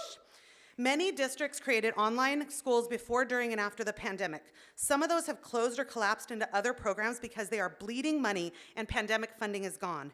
Because most districts have an online option, there is no demand for this service. The district is laying off more than 60 permanent teachers, some with more than 15 years in the district. Here's an idea. If our declining enrollment is so significant enough for these layoffs, then take one of our smaller comprehensive high schools and absorb CVA. A school like Loera or Savannah could manage the 197 students with no disruption to the service to students. Let those administrators absorb those duties. And through attrition, the administrators, counselors, and other staff can be moved to other positions in the district. That would save $1 million. That's 5 teachers' jobs. The declining enrollment and budget issues are very real. Mr. Matsuda has been sending updates to us parents. What we're waiting to hear are creative solutions to this issue that are not just teacher layoffs. One of Mr. Matsuda's speeches mentioned shared sacrifice. The community doesn't care whether or not the superintendent takes his raise. That's not shared sacrifice when people are losing their jobs. Shared sacrifice would be doing a deep analysis of the district's programs and administrative costs and cutting more than teachers. The district has more directors and coordinators than ever before, has a top-heavy virtual academy, and needs to show the community there have been efforts to accomplish shared sacrifice through collaboration. When I see my kids' best teachers losing their jobs at Walker and Kennedy, it is devastating. Humanize this issue. Miss Wu, Miss Soltz, Miss Doherty are losing their jobs while we use that money on a virtual academy that is sucking $1 million out of this district. Hire a consultant. Instead of action item 9.14, which is spending $16,000 more on CVA, instead of recruiting from the outside, let's look inside. Let's hire someone that can do a deep analysis of the district's programming and find other places to cut. $18 million should not fall just on your teachers.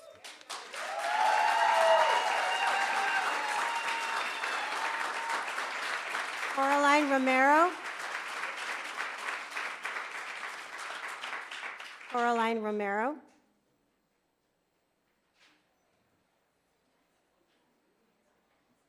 Welcome. I have 2%, so let's hope that it lasts long enough. All right, so my name is Caroline Romero. I wanted to come out and support my fellow educators today because I am a direct result of their unwavering dedication to students. I was born, raised, and currently still residing in Anaheim. I attend multiple schools in Anaheim like Walt Disney, Betsy Ross, Ball, Loera High School, go Saxons. I was able to go to college with the motivation of various high school teachers, and now am an educator at the CSU system. I am out here to show solidarity across institutions so that we can recognize that the attack on teachers here in the AUHSD system is not isolated, and that the AUHSD system is blindly, or worse, knowingly following the negligence that can be felt at every level of our educational system. These first lines of attention should be our teachers. They are the ones who see our students every day. They are the ones who dedicate their entire time to the education of our students. They are the ones who curate lectures and engage the minds of the next generations, which I saw a few of y'all today. Amazing, amazing, amazing students. They are the ones who continue to support our scholars, not you. To hear that the first place the board has decided to attack is our teachers is unfortunately not surprising. The recommended class size for the most effective class environment is 18:1. And in the brief conversations that I've had with the teachers here today, I am hearing that classroom sizes average 25 to 40 students, and PE sizes can go up to 50 students per teacher. I find it ironic that we are able to recognize our amazing teachers today who go above and beyond, y'all said it yourself, go above and beyond to sacrifice their time, their livelihoods for our students, and the most they get are your thank yous. It is not enough. It is superficial at best. What they really need is lower class sizes for you to offer them a paper award and then go behind their backs and increase their class load is shameful.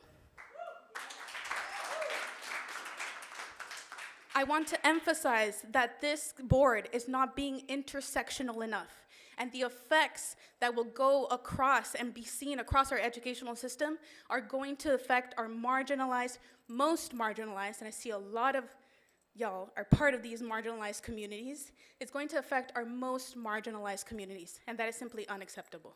Thank you.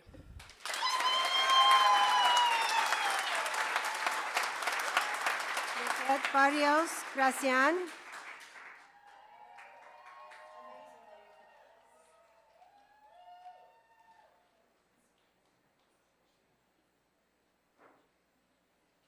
Welcome. Good evening. Good evening, AUHSD family. Good evening, Anaheim family. My name is Lisette Barrios Gracian. I have been teaching at the district for over 20 years, and 3 of my own children graduated from AUHSD. I come here to voice my disagreement not only with the massive teacher layoffs, but with the skipping process that is being used to decide who will keep their jobs and who will be let go. While the teaching profession has never been known for high wages, there has always been job security once a teacher gets tenured. Job security that came with seniority. This job security allowed for teachers to make a long-term commitment to the field, and it also allowed for teachers to voice dissent without the fear of losing one's job. You claim that 100 new teachers were hired using one-time COVID money. Why then are you laying off teachers who were never hired under those funds? Why should teachers who have been given 10, 15, 20 years to this district now be under the stress of being laid off? You made the decision of hiring or overhiring. Why are teachers with so much seniority paying for this mismanagement? The skipping process leaves us vulnerable to being singled out for speaking up. It gags and instills fear, which is the complete opposite of those emblems of democracy we proudly painted on so many school walls. There is no democracy when seniority is endangered. Please be aware that your actions are a discouragement for our younger teachers, for those thinking of joining the teaching profession. Your actions are also a discouragement to those of us who for years and years have gone beyond the call of duty. Ms. Veronica Ortega Gomez has been in this district for over 20 years, always skips lunch to coach basketball at Gilbert. Mr. Nakayama, who also, you can't find that man's classroom empty during lunch. Ms. Nikki Resch, who stays at Gilbert High School after 5 p.m. Ms. Arvizu, who nominated me for the Kindness Award, who also lives at Gilbert High School. Mr. Torres, who has now started 3D printing. These are the teachers that you're so coldly laying off.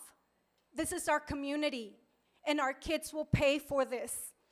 And I ask you to please reconsider. I have one more child who's about to enroll at AUHSD. I want her to graduate from here, but I am now rethinking that.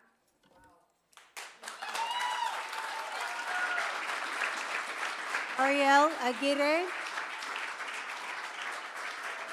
Ariel Aguirre.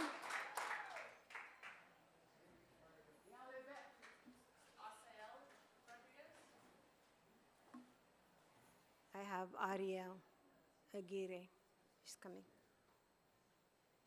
Welcome. Good evening, members of the board and Mr. Matsuda. I'm one of the over 200 teachers that have been affected by the RIFs. This is my second RIF notice in the 6 years I've worked for this district. I have 9 years of experience as a high school English teacher. In the grand scheme of things, that's nothing compared to the dozens of teachers who have been a part of this district for decades, who have dedicated their lives in service to the Anaheim community.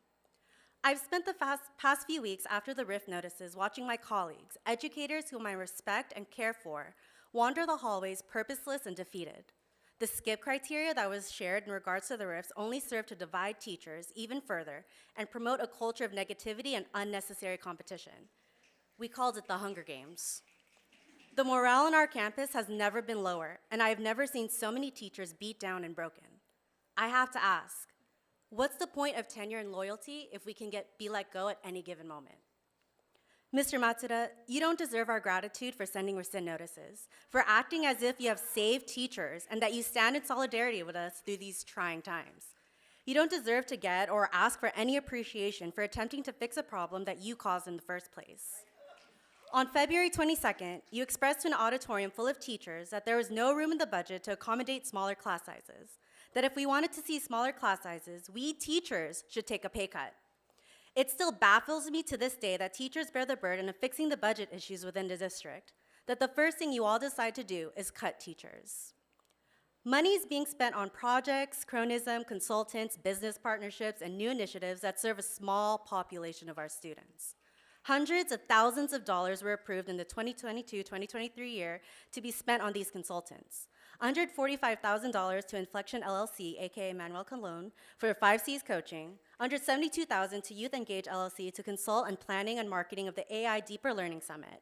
The 23-24 year approvals reach a combined of $870,000 to pay for eCadence and Teacher FX consulting. The consulting contract with TeachFX gave them full access to student records, and the owner retired from his own company 6 months after receiving this contract. This is money that could be used to actually support student needs. On March 7th, it was mentioned that without board members, there would be no school district. I would like to respectfully disagree with that statement. There would be no school district without students, teachers, parents, or the community members. It's because of the community this district has a purpose. The term transparency has been tossed around a lot lately, as if this district has been open and honest with the community about decisions that have been made. I'd argue that this district has been translucent, blurry, and pixelated with these conversations, sharing only enough to placate the masses. This is a gilded district. It looks shiny and great on the surface, but at its core, this district is falling apart and suffering from immoral and unethical practices that serve the outward image instead of focusing on the internal culture. The purpose of this district, of this board, is to serve and represent the voice of this community. If that truly was the purpose, then over 200 teachers would not have been riffed in the first place. Thank you.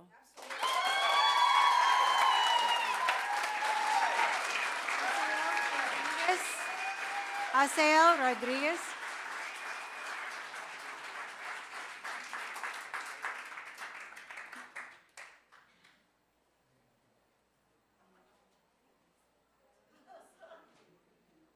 Hi, I hope everyone's having a good day today. I want to take a moment and talk about our incredible teacher, Ms. Resch. She's not only a teacher, she goes above and beyond to make sure we're not only excel academically, but also grow as individuals, teaching us not just academics, but also life lessons. She's always there to lend a helping hand, whether it's staying to answer questions or go out of her way to make sure we have the resources we need. But truly, what sets her apart is her genuine care for each and every one of us. She invests her time and energy into making sure we're not just good students, but good people. She encouraged us to be kind, compassionate, and believe in ourselves. I remember countless times when she would check in on us, make sure we were doing well, both inside and outside of school. She creates a supportive environment where we can thrive and be ourselves. Ms. Resch, thank you for being more than just a teacher. Thank you for being a mentor, a friend, a role model. Your dedication and passion inspires us every day. We are so lucky to have you in our lives, and I truly believe keeping you as a teacher is a decision that would benefit not just us, but our future students as well.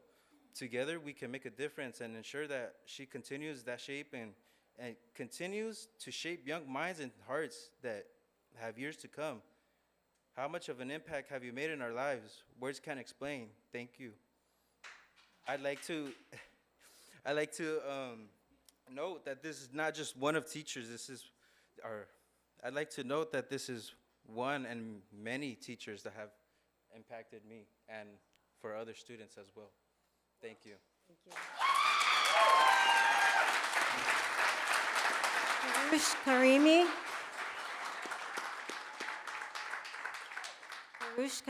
Karimi.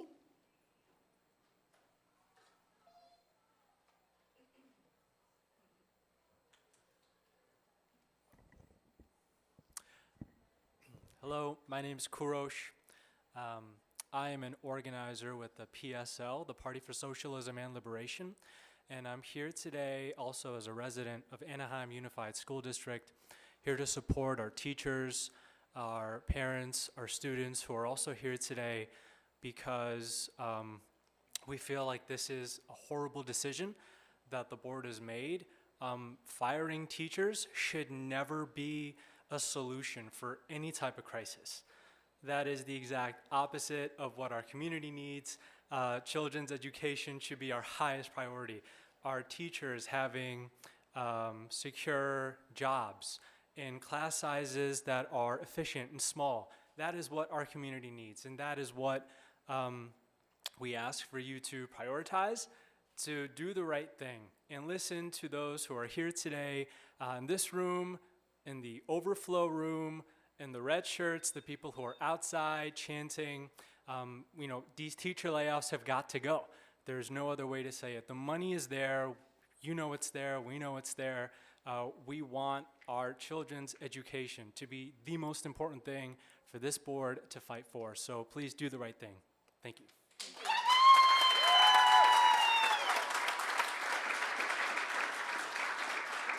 Monique Rangel.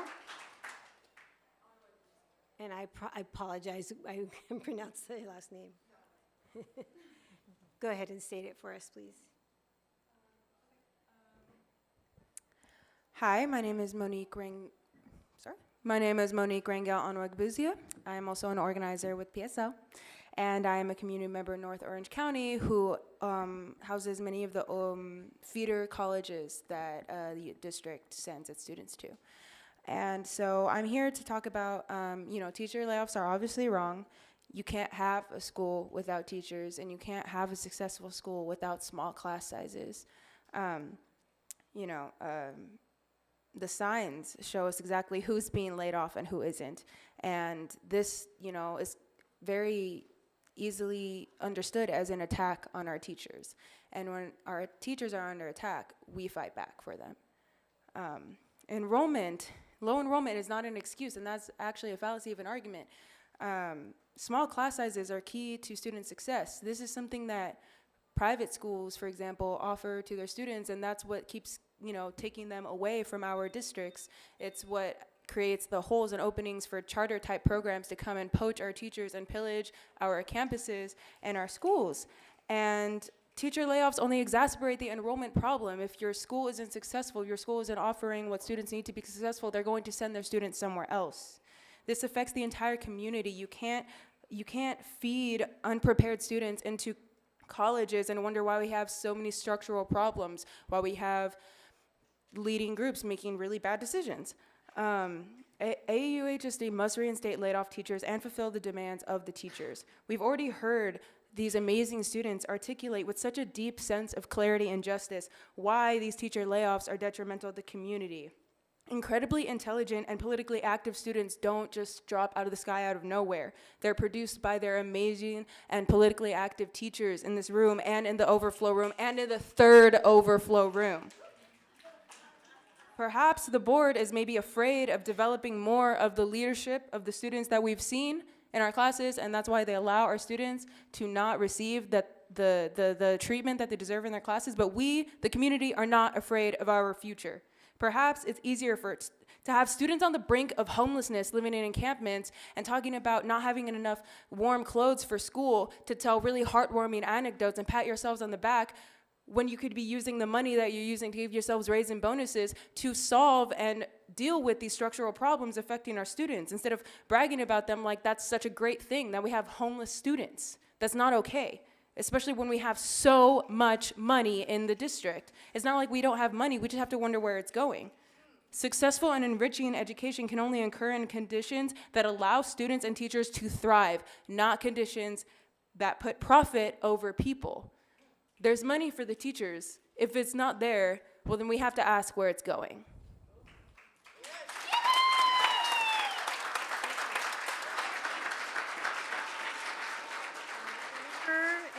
Not sure if it's Martinez. I apologize, Jennifer.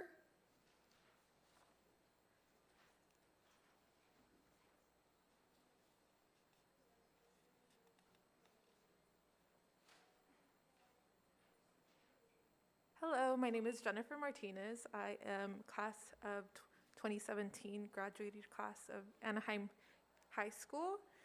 I'm also an organizer with Party of Socialism and Liberation. So I'm just here today in support of our teachers. They have done so much for so many people in my family, so many of my friends, so many current teachers as well. That my classmates have become. One of my classmates is also a board of trustee. So it's just very upsetting the fact that teachers have been threatened in this manner. And we really need to work harder to find a solution. This shouldn't have even been on the table to begin with. It's very frightening that public education has been what we've decided to threaten during these trying times. And it's also very concerning, especially for the incoming 7th graders. I feel like they've already gone through so much through the pandemic, and having bigger classrooms and inadequate conditions is just even more threatening to the public security, I guess. So yeah, thank you so much for listening.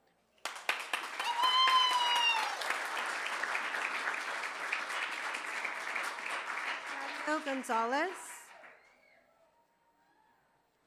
Dario Gonzalez.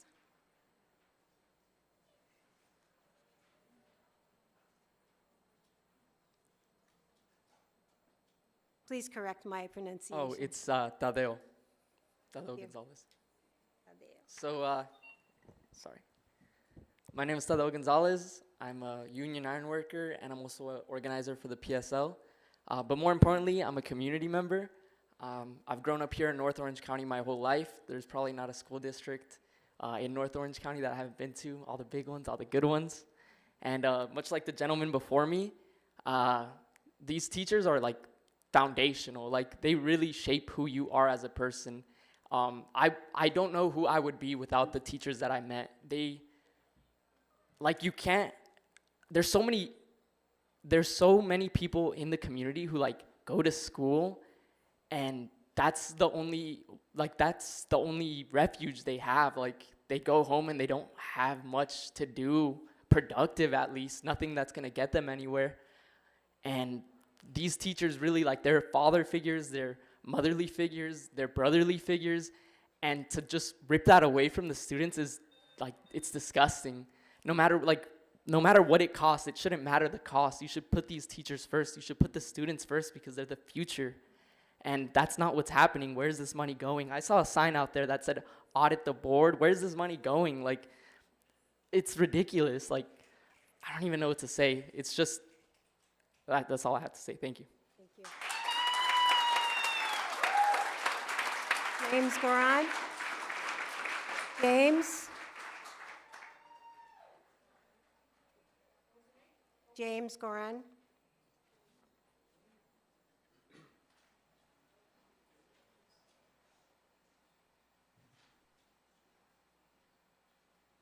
Good evening, Board President Matsuda. Good evening, Board President Randall Trejo, Board of Trustees, Superintendent Matsuda, and Cabinet, teachers, parents, and students. It was shared in the March 7th board meeting budget presentation that the cost of retirement benefits was one of the factors in the decision to lay off only teachers. According to the district's own slide, the district's contribution to CalSTRS on behalf of all certificated employees will remain flat for the next 3 years. CalPERS, which primarily covers classified employees, will see a 2% increase in the district's contribution over 3 years, from 26% to almost 29%. How does this lead to the conclusion that laying off 10% of our teachers is the only option? For as long as I can remember, and I've been negotiating since 2000, ASTA has proposed that previous years of service earned outside of the Anaheim Union High School District in teaching should count towards anniversary steps on the salary schedule. The school board has always rejected this proposal because they wanted to reward loyalty and service to the Anaheim Union. The current reduction in force notifications that dig deep into years of service tells us a different story. Dozens of teachers with 11, 16, 21 or more years of service in AUHSD have been laid off or have been notified and are anxiously waiting to learn if they have a teaching position for next year. So to mirror what Jeff said, ASTA is looking forward to further discussions with the cabinet to help resolve this issue. Thank you.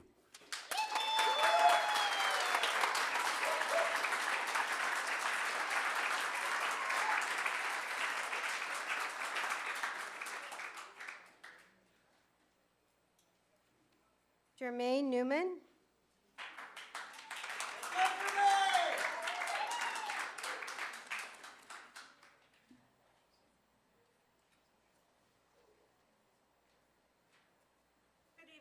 Good evening. I'm a parent. I spoke at our last meeting. I'm here to talk about some of the issues that I've seen that have come up since that meeting. One of the things that was voted on at that meeting was $450,000 for e-cadence and Scrappy. It seems our board was not familiar with the issue and that they thought it was e-cadence that we have a free trial with. So I went and looked at some of the information that we have that our district and our board has approved over the past year and a half. So besides the $450,000 that was approved the same night you agreed to lay off our teachers, a year ago, you guys voted to pay Dr. John Ann, who owns e-cadence, $30,000 so he can research and investigate bringing F1 visa students from Asia to AUHSD, which we already do and have done for many years. Included in this contract was a trip to Asia.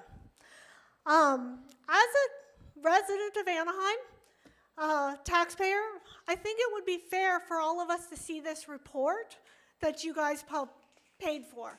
I think we should see what that $30,000 bought us. Because right after you paid him the $30,000, Dr. John Ann and his partner, Timothy Wynn, with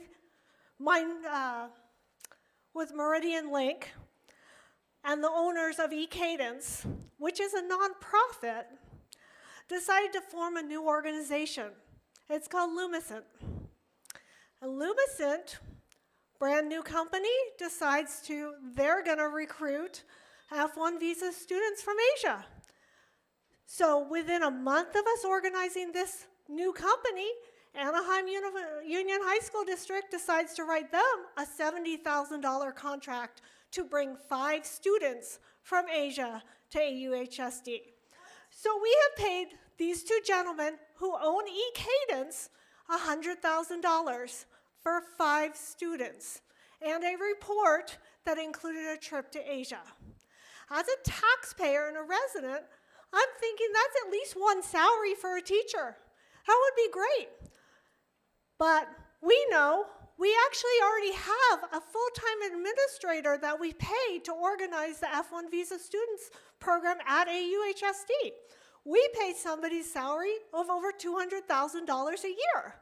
So we've got $300,000 invested in this program that has retained us, is it right, Dr. Freed, 68 students that we get $15,000 on, and it costs us $15,000 to educate those students. So it's a flat wash, except now we're paying the guys who own e-cadence all this money so that they can take trips to Asia. Besides that, we have David Brazer. David Brazer owns TeachFX, co-founder, organized TeachFX. We went out and contracted with them a year ago for $150,000 so we can institute TeachFX in all our classrooms. And I know from all our teachers how much they use TeachFX, right? So TeachFX, which is a software program that I'm sure we all love and adore, I'm sarcastic, right? So Mr. Brazer decides to retire from TeachFX, not even 6 months after he signs his contract, and then he starts his own educational consultant firm. But guess what? Our school board and our school administration decides that they want to sign a contract with him for $165,000. So now he's up to $315,000 so he can research our students. Using what? Using TeachFX, using eCadence, and using Scrappy, which hasn't even been approved until last month when you guys authorized the use of it and the development of it for $450,000. These are just a few of the contracts that you guys have approved in the last year and a half. Thank you, Ms. But besides that, with Mr. Brazier, Mr. Matsuda decided to co-write a book with him. Yeah, and Ms. that Newman, book your time takes is all up. of our Thank student you. information, and it's all about AUHSD. So I'd like to know how much revenue Matt our Rippon is school next. district gets from the book that you are selling. Ms. Rippon, Matt Rippon is next. Thank you.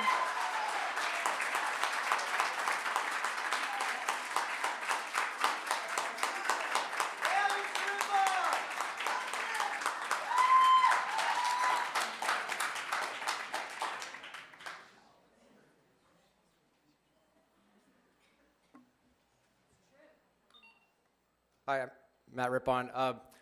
Last month I introduced myself as a long-term teacher and techie at Anaheim High School. I have other roles on that campus as well. I'm the ed tech coach for the school and also the WASC coordinator. I arrange coordination for the school's accreditation, which approves all the students' diplomas on campus. I'm here to speak to you stakeholders today about using a democracy model with adopting software with this district. I speak in the spirit of we, as we should make informed decisions together. I have printed out 2 emails, one that I mentioned last month, one that supports eCadence from a fellow teacher colleague of mine, and also one from a parent who is very afraid of the use of AI in the classroom, in the virtual classroom setting.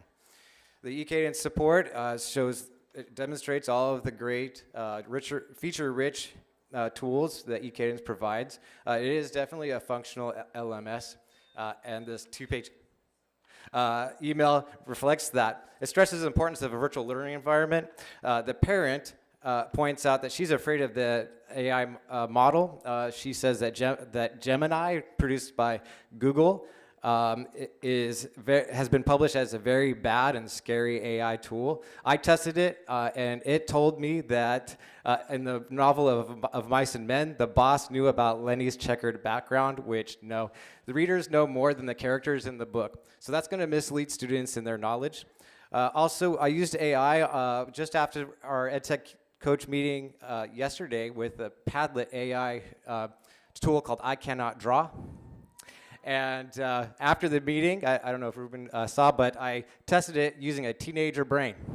And I asked it to draw an ape administering controlled substances. And it produced that image on a page that would be shared with other students.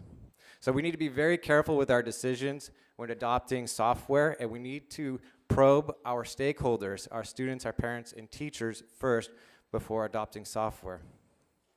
Thank you. Ephraim Jolson.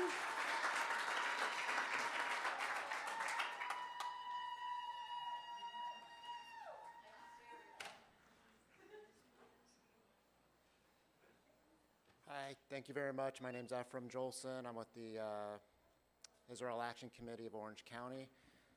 I'm going to be off topic here apparently, and I wish it was comedy relief, but it is a serious topic.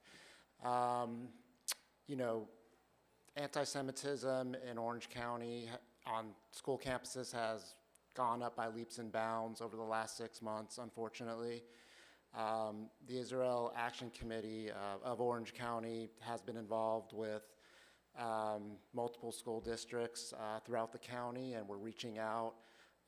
We want to interact with the board and we plan to reach out in the coming months to collaborate and educate and really work through any anti-Semitism that's occurring on your campuses and other campuses within Orange County. We'll be working with multiple school boards. I'm not aware of any incidents happening on your campuses, and it's all about communication, information, education, collaboration, and just wanted to let you know we're here, and we plan to interact with you in the future. Thank you very much. Thank you.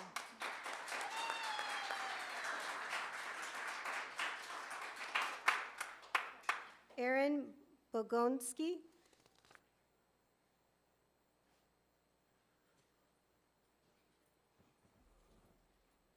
Welcome.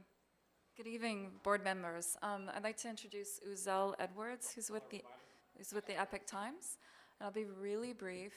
So we are actually, on a positive note, Epic Times is bringing an opportunity to the entire Orange County School District to raise money for schools. And I just want to know, I know there's a lot of teachers in here, and as educators, you know the importance of real news.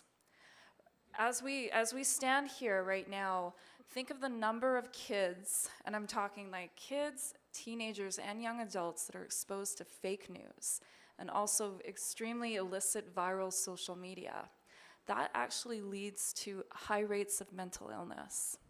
So I'm actually a psychologist by training, and I'm here on behalf of the Epic News to discuss the importance of actually bringing real news media to young students, but also to parents, so that they understand the impact of actually having viable educational resources. It starts with kids, and it's also their advent into college. So the Epic Times is actually a very popular newspaper with college students. And so this campaign that they're doing, on behalf of Uzel Edwards, who's leading it, we are proposing to offer this for you to take a look at and to spread the news to the entire Orange County school system, including Anaheim District. And our mission is not just to spread quality news, but also to get the civic pride in the community of young people to really look and have a voice. So we're not just a newspaper, we're actually about truth, justice, and tradition. And I invite you to take a look at our campaign.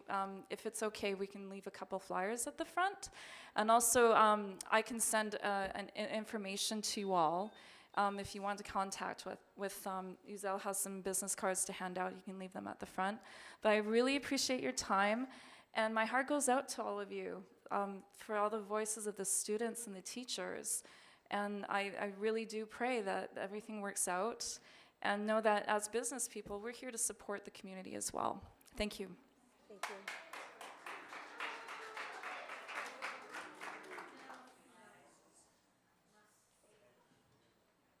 Gail Gaffon.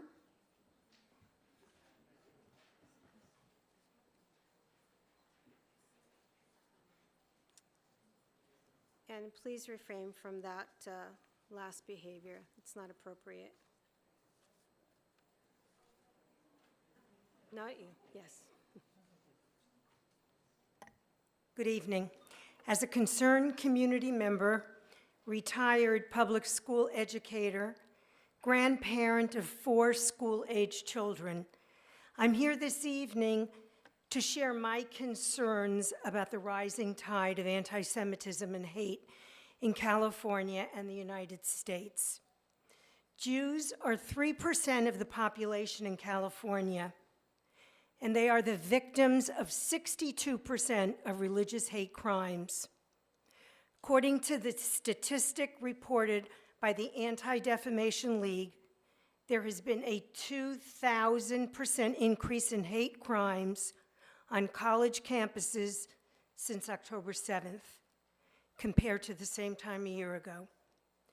Incidents at K through 12 schools increased by 135% to 1,162 incidents Students are experiencing bullying, harassment, intimidation, and sometimes they're victims of violence, not only on college campuses, but in public schools all over the state.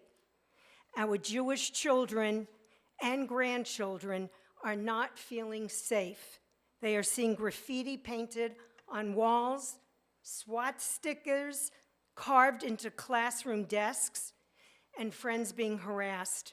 I'm looking forward to the Anaheim School District implementing Governor Newsom's state plan to counter anti-Semitism through teacher training and an administration that makes Jewish children feel heard and safe. Thank you for your time. Thank you.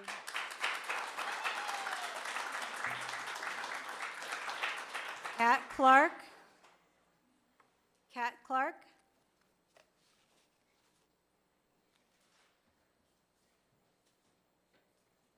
Hi. I'm actually a former student, parent of a Gilbert student. She's here with me today. My reason for coming here is because the teachers are not just teachers. They are literally the other people that help us raise our kids. You know, they're with our kids for, you know, like, I don't know, 8-10 hours sometimes if they have stuff to go. You know, they have a huge impact on our kids. And when she was in the 10th grade and she went to Gilbert, we had a death in the family. I'm trying to open my phone and I can't remember my code. And it was her uncle. He lived in the house with us, you know, and they were in an accident in Vegas. Miss Freeze, Chef Jay, Miss Bucher, Arvizu, Miss Rush, these were the people who took care of her during the day while she was going through this in the 10th grade. This person was very, very close to her. And if it were not for her, for these people who were her family, and most of them still reach out to her for things like this, for good stuff and this kind of stuff. A lot of people use the word attack. That is exactly what you are doing. You are attacking the very people who we entrust our kids to. All of you have entrusted your kids to teachers.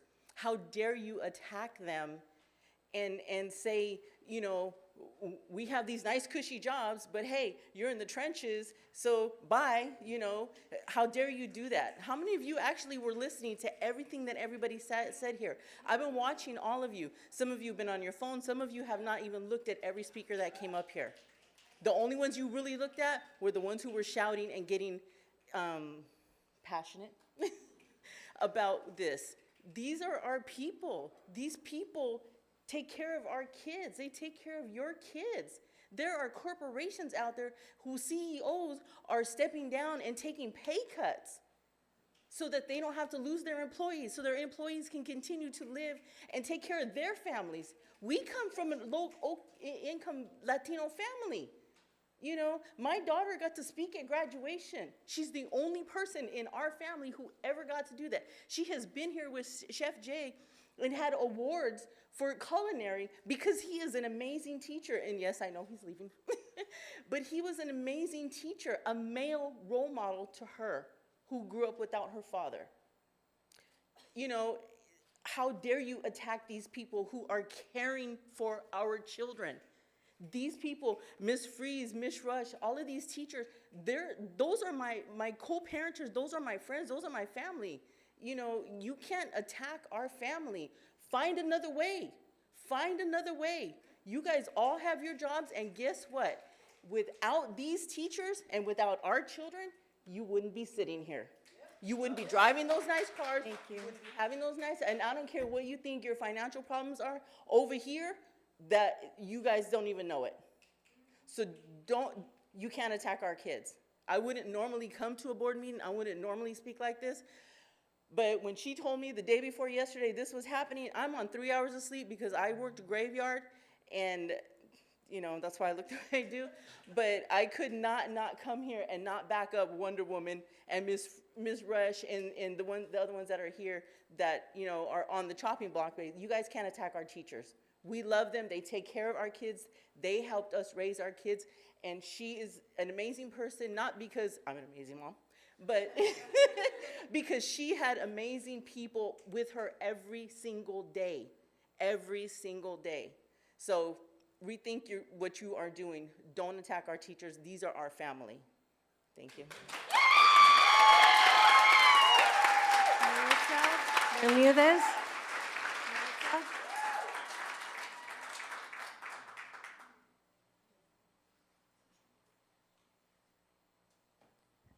Okay, let's get this here.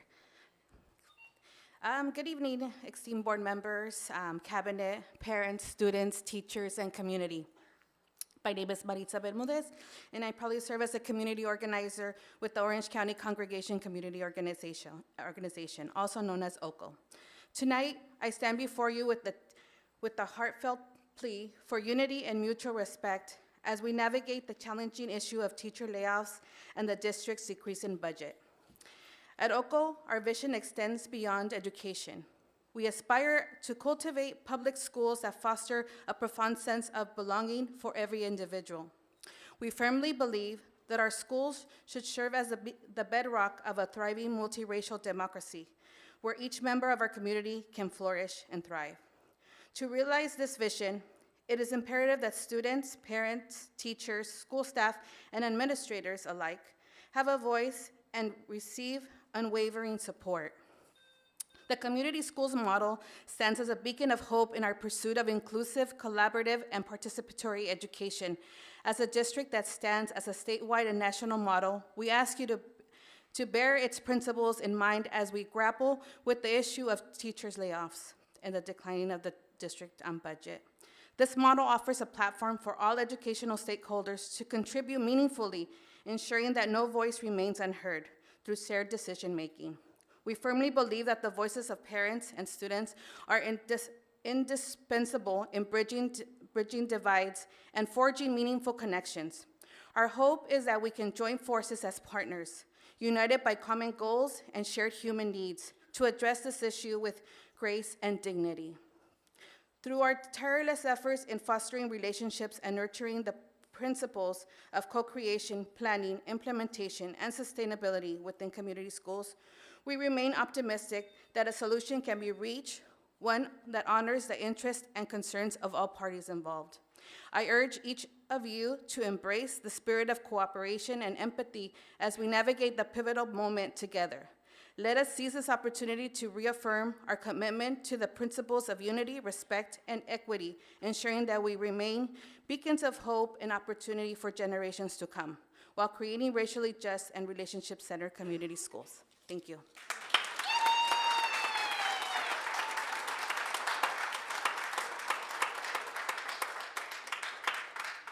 Concludes our public comments. Thank you. That concludes our public comments. Moving on to items of business, educational services. 9.1, school-sponsored student organizations. This is an action item. So moved. Moved and seconded. I just wanted to make a comment on this item. I'm thoroughly just beyond excited. This is breaking the ceiling because this is a student who, in the automotive, you don't always see automotive persons that are kind of breaking the stereotypes. So I just wanted to point that out, and bravo to this student who is, I think, breaking some barriers. So all in favor? Aye. Aye. Okay, resolutions. 9.2, resolution number 2023/24-B-15, temporary interfund transfer, action item. So moved. Second. This is a roll call vote. Mr. O'Neill? Aye. Ms. Smith? Aye. Ms. Guerrero? Aye. And I vote aye. 9.3, resolution number 2023/24-B-16, school lunch Hero Day, action item. So moved. Second. Moved and seconded. I also want to comment. I work with school lunch clerks every day, and they provide not only nutritious meals and the folks that cook the food, but they also provide role models and actually true friend of school students. So want to honor them in this pivotal role. They don't just do lunch. So this is a roll call vote. Mr. O'Neill. Aye. Ms. Smith. Aye. Ms. Guerrero. Aye. And I vote aye. 9.4, resolution number 2023/24-HR-05, Day of the Teacher. This is an action item. So moved. Second. Roll call vote. Any comments? I think we had a wonderful demonstration of what we know, and I think I can speak for everyone up here, contrary to what some might feel. We honor teachers. We love teachers. We always have, and we always will. Roll call vote. Mr. O'Neill. Aye. Ms. Smith. Aye. Ms. Guerrero. Aye. And I vote aye. Resolution number 2023/24-HR-06, National School Nurse Day. So moved. Second. Okay, moved and seconded. Any comments? All right, they want me to speak. National School Nurse Day. We honor all of our hardworking folks who work in this industry. We could not thrive without nurses. We all know that when there's a doctor around, a nurse has already done all of the work to prepare for that doctor. We love doctors, but nurses are fantastic, and we honor our School Nurse Day. Action item, Mr. O'Neill. Aye. Ms. Smith? Aye. Ms. Guerrero? Aye. And I vote aye. 9.6, resolution number 2023/24-HR-07, certificated reduction in force, First Amendment. Action item. So moved. Second. Moved and seconded. Any comments or questions? Yes, I'm just very happy that we've been able to almost cut the reduction in force in half, and I'm looking forward to hearing more positive results in the future. I would echo those comments, and then I just had one question. If you can, Brad, if you can explain the process that came from March to April and how we got to these numbers. Sure. Over the last month since the original resolution was introduced, staff has worked to clarify what the actual versus projected needs were known at that time, and as more clarity has become available regarding the master schedule and actual course offerings and schedules and what have you, we have been able to use that information in order to reduce the number of actual positions in the resolution.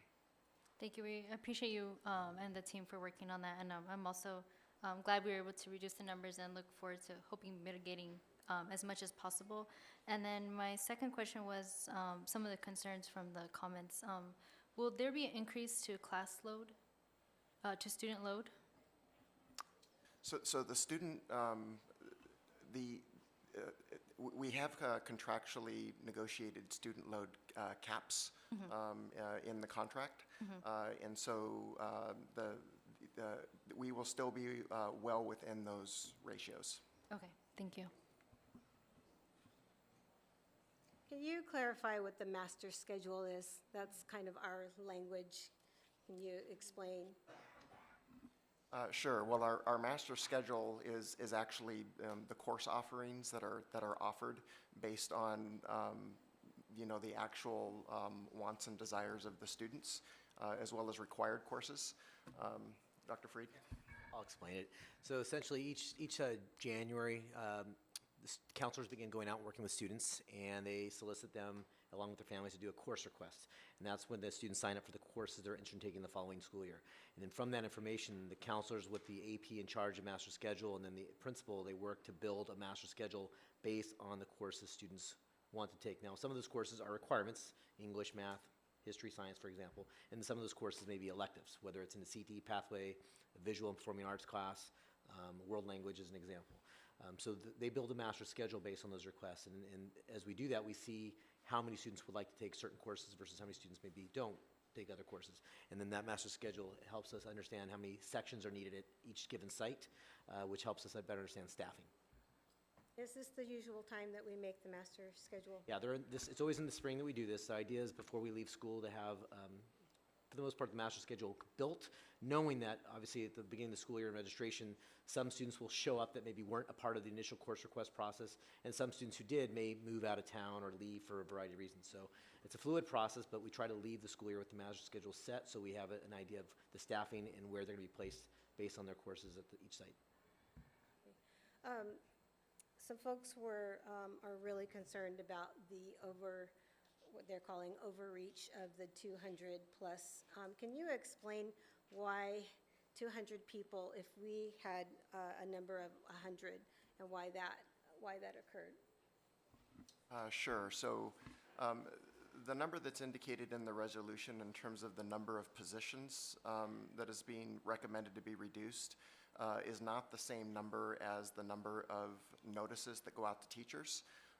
We actually do have an administrative hearing and in front of an administrative law judge where determinations will be made in terms of if for instance, if there's a position to be reduced in a particular subject area, there could be 4 people that share the same seniority date.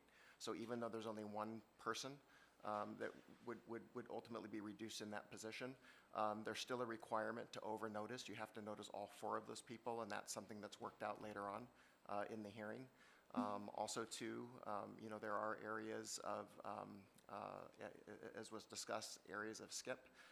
And as a result of that, there may be multiple people that are issued notices, and those are issues that are worked out later in the process. Thank you. Any other questions or comments? Okay, seeing none. This is a roll call vote. Mr. O'Neill? Aye. Ms. Smith? Aye. Ms. Guerrero? Aye. And I vote aye. Okay, item 9.7, resolution number 2023/24-BOT-05, compensation for board meeting, action item. So moved. Second. Moved in second, and this is for our trustee Anna Piercy. All in favor? Aye. Aye. Aye. This is a roll call. Oh, roll call. Roll call. It is a roll call. I apologize. Mr. O'Neill? Aye. Ms. Smith? Aye. Ms. Guerrero? Aye. And I vote aye. And we all have Ms. Piercy in our prayers. Item 9.8, selection of leaseback contractor for Cook Auditorium Theatrical Rigging Upgrade. RFP number 2024-14, action item. So moved. Second. Okay, moved and seconded. All in favor? Aye. Aye. 9.9, agreement, transportation, Ivy Crest Montessori School, action item. So moved. Second. Any questions or comments on this? Okay, all in favor? Aye. Aye. 9.10, piggyback bid, purchase through Public Corporation of Agency, action item. This is flooring services. So moved. Second. Questions or comments? Okay, all in favor? Aye. 9.11, piggyback bid, purchase through Pacific Public Corporations of Agency, video surveillance, camera maintenance, action item. So moved. Second. Any questions or comments on this item? Okay, seeing none, all in favor? Aye. Okay. 9.12, amendment agreement, pharmacy benefit management services, Anthem. Action item. So moved. Yeah. So moved. I'll go ahead and second it with reservation. Oh, yes, I had questions too. Okay, questions? Mr. O'Neill? Questions? I don't have any questions, it's just very poor service. Okay. That was going to be my question. So I attended the insurance committee on behalf of my colleagues, and I know Carolyn X was there, and they were addressing some of our concerns. But I did want to ask, ensuring that the contract language allows us to terminate. Should we have any further issues with the vendor? Leanna, where's Leanna? She's coming in here. Okay. Thank you.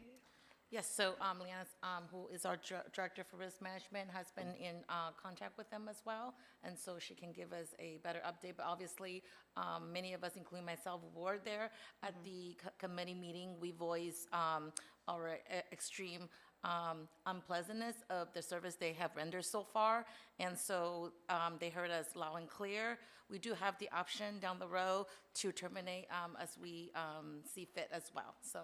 Ma'am, please give any additional updates that you have received as well. Thank you. Good evening, Board of Trustees, Cabinet members. There is, Trustee Guerrero, a clause, a 90-day clause for termination prior to the actual date. So yes.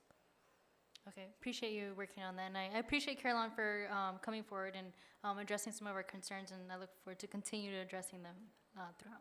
Right, and I do want to shout out to all the union representatives at the insurance committee as well, you know, including Lisa and a lot of other folks there as well. I think by showing up, by letting them know how we feel, and you know, we are a big district, and so they should be able to take care of us. And so we do have other options as well, and we did put them on notice as well at this point. They know that we're not happy.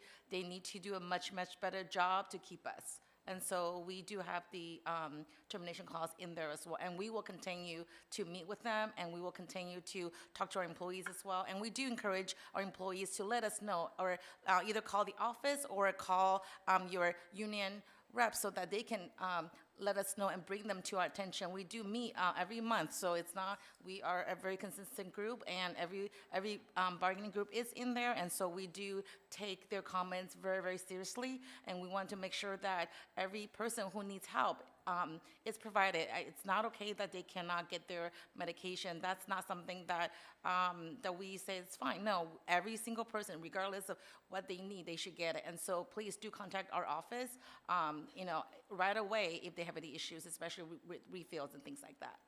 The person from Carolyn that was in the meeting, were they just a sales rep, a customer service person, or what level were they within the organization?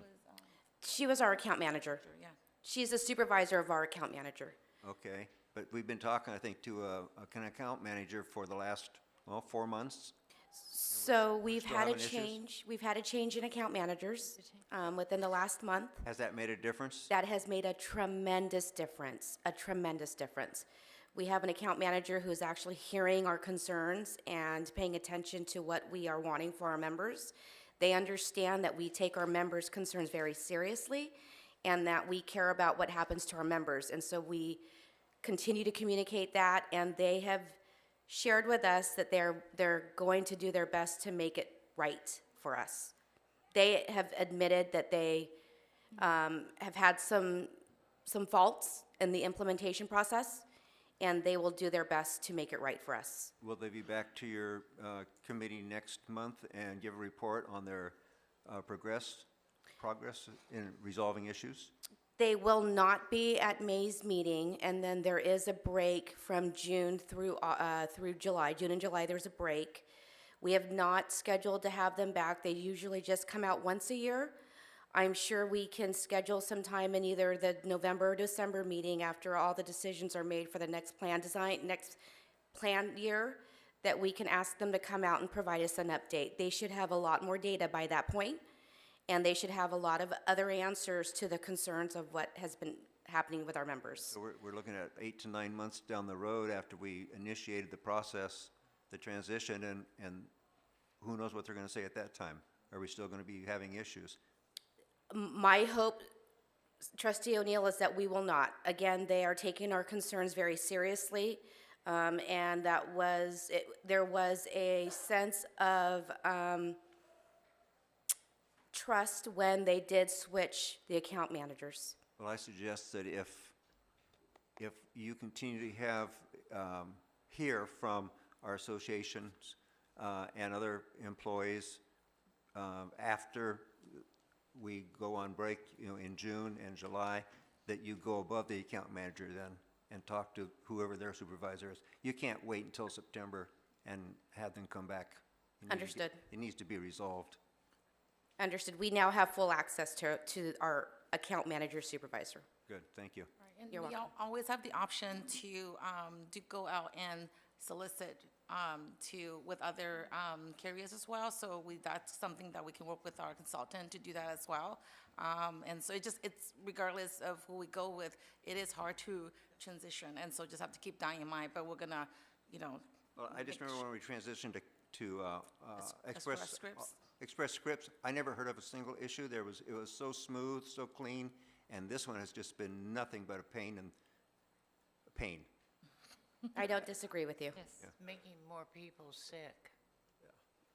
I'm sorry. Okay, thank you. You're welcome.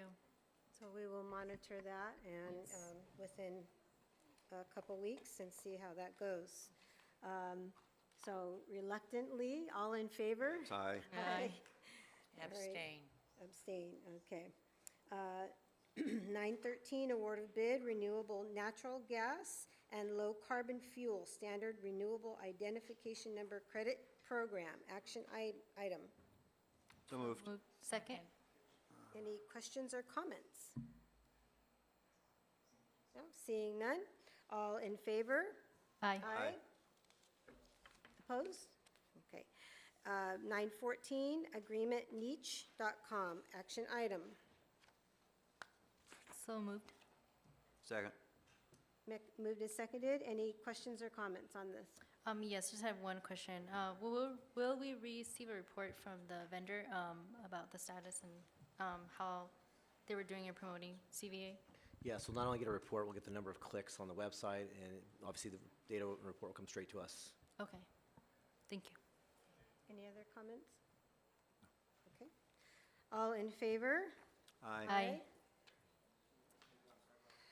Okay, moving on to 916, opening a public hearing, disclosure of collective bargaining agreement with CSE. 915. I skipped, so Yes, you sorry. did. That's okay. Ooh, I skipped a good one. Sorry. 915, revised board policy 8708, sexual harassment students. First reading information item. Any questions or comments on this item? Okay, moving on to 916, public hearing, disclosure of collective bargaining agreement with CSEA. Anyone wishing to speak? Okay, moving on to 917, adoption of the 2023-24 collective bargaining agreement with CSEA. This is an action item. So moved. Second. Moved and seconded. Any questions or comments? Okay, all in favor? Aye. Aye. Aye. 918, opening a public hearing, disclosure of collective bargaining agreement with MMA. Anyone wishing to speak? All right, moving on, 919, adoption of the 2023-24 collective bargaining agreement with MMA. This is an action item. So moved. Second. Moved and seconded. Questions, comments? All in favor? Aye. Aye. Okay, item 10, consent calendar. Anyone wishing to pull an item? 10.6V as in Victor.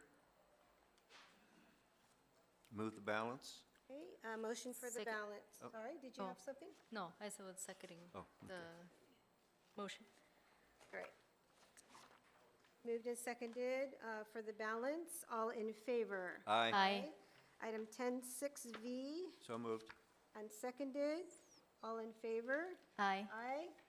Abstain? Abstain. All right. Trustee Randall Trejo, before we move on to the remainder of the agenda, there was an error, a typo brought to my attention okay. in item 4.7. It is the student expulsions item from closed session. The last student number is incorrect. It says 20-22. It should be 23-22. 23, okay.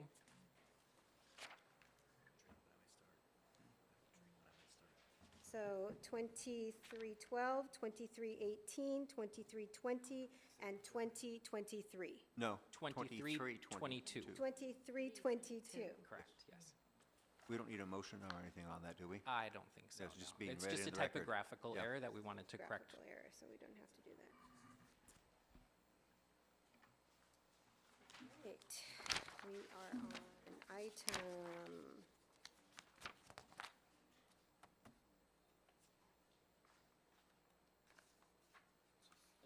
11, superintendent and staff report. The only thing I want to just remind folks, and I was said earlier, I think with Dr. Sasai, but this weekend we have our STEAM-a-Palooza. So I really hope everyone can attend. A lot of great work has gone into making this showcase special. Between our esports tournament, robotics, soapbox speeches, arts and crafts, our empowered students will be there selling all their items to bring cash, right?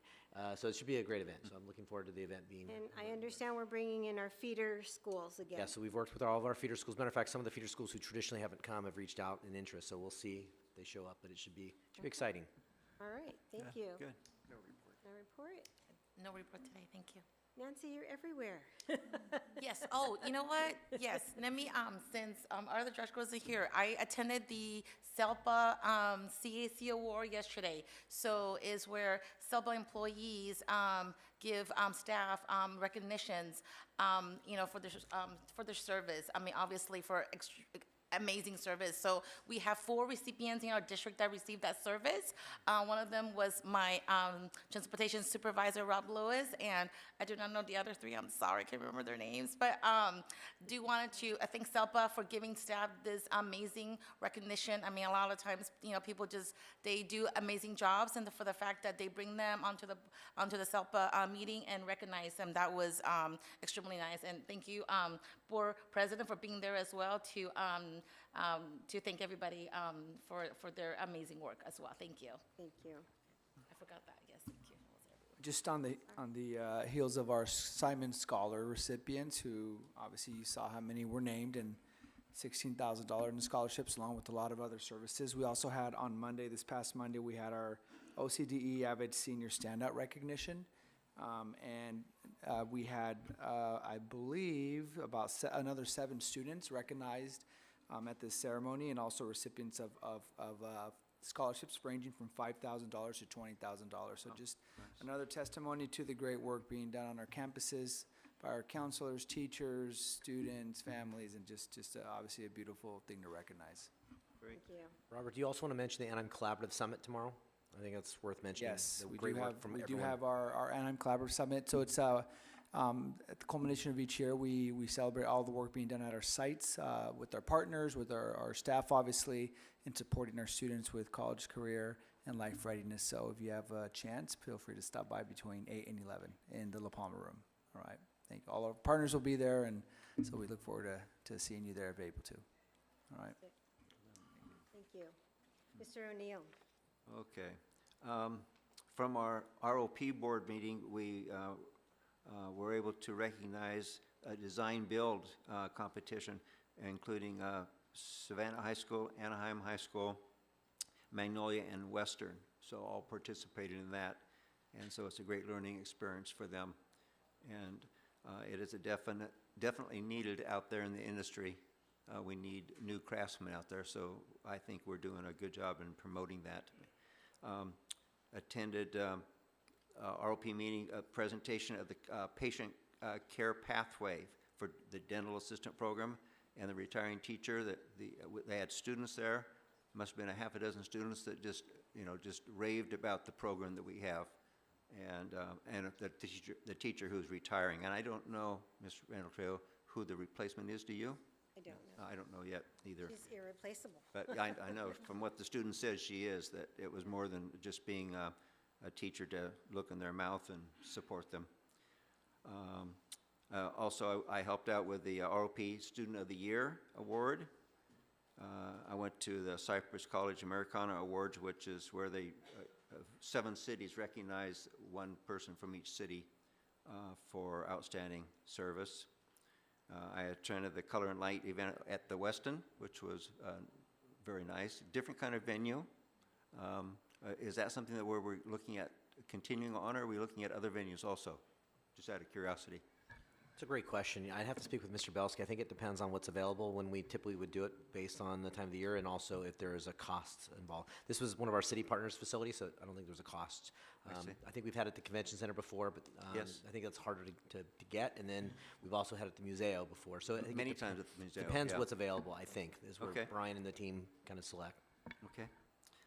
I attended the Boys and Girls Club Gala event at the Anaheim Arctic, where they recognized a number of students and their achievements and the recognition of relationships there. So that was a nice event. A little different. You don't normally have a live band if you've ever been in the Arctic, picture or think about hearing or being able to talk to someone sitting next to you with a live band, and they have some work to do on that one, so they recognize that. I participated in the Kennedy Capstone presentations and the every 15-minute presentation at Kennedy last week, where they do it every other year. Hopefully it was as meaningful to all the students as it was to the people that were watching it on the other side of the street, meaning the adults. I attended the Kennedy Open House this last week. Looked like they had good representation there on the campus, and it was a good night. Fortunately, weather was good. I also attended the Hope School Prom, and there was somebody on the dance floor that really had the moves. I was really surprised at how innovative that person was. And I think we may even have it recorded on some cell phones. So we'll have to keep that in abeyance for a while. But anyhow, I know he was having a good time. I won't say who that he is, but he's over the dais.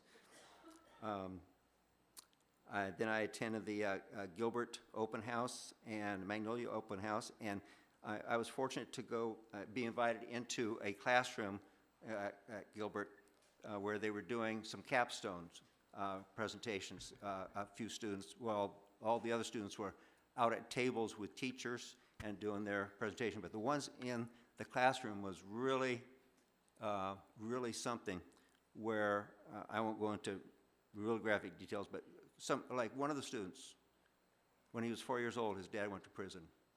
When he was 6 years old, his mother went to prison. He went into foster care and foster care and foster care. He was fights with kids, fights with teachers, expelled, suspended.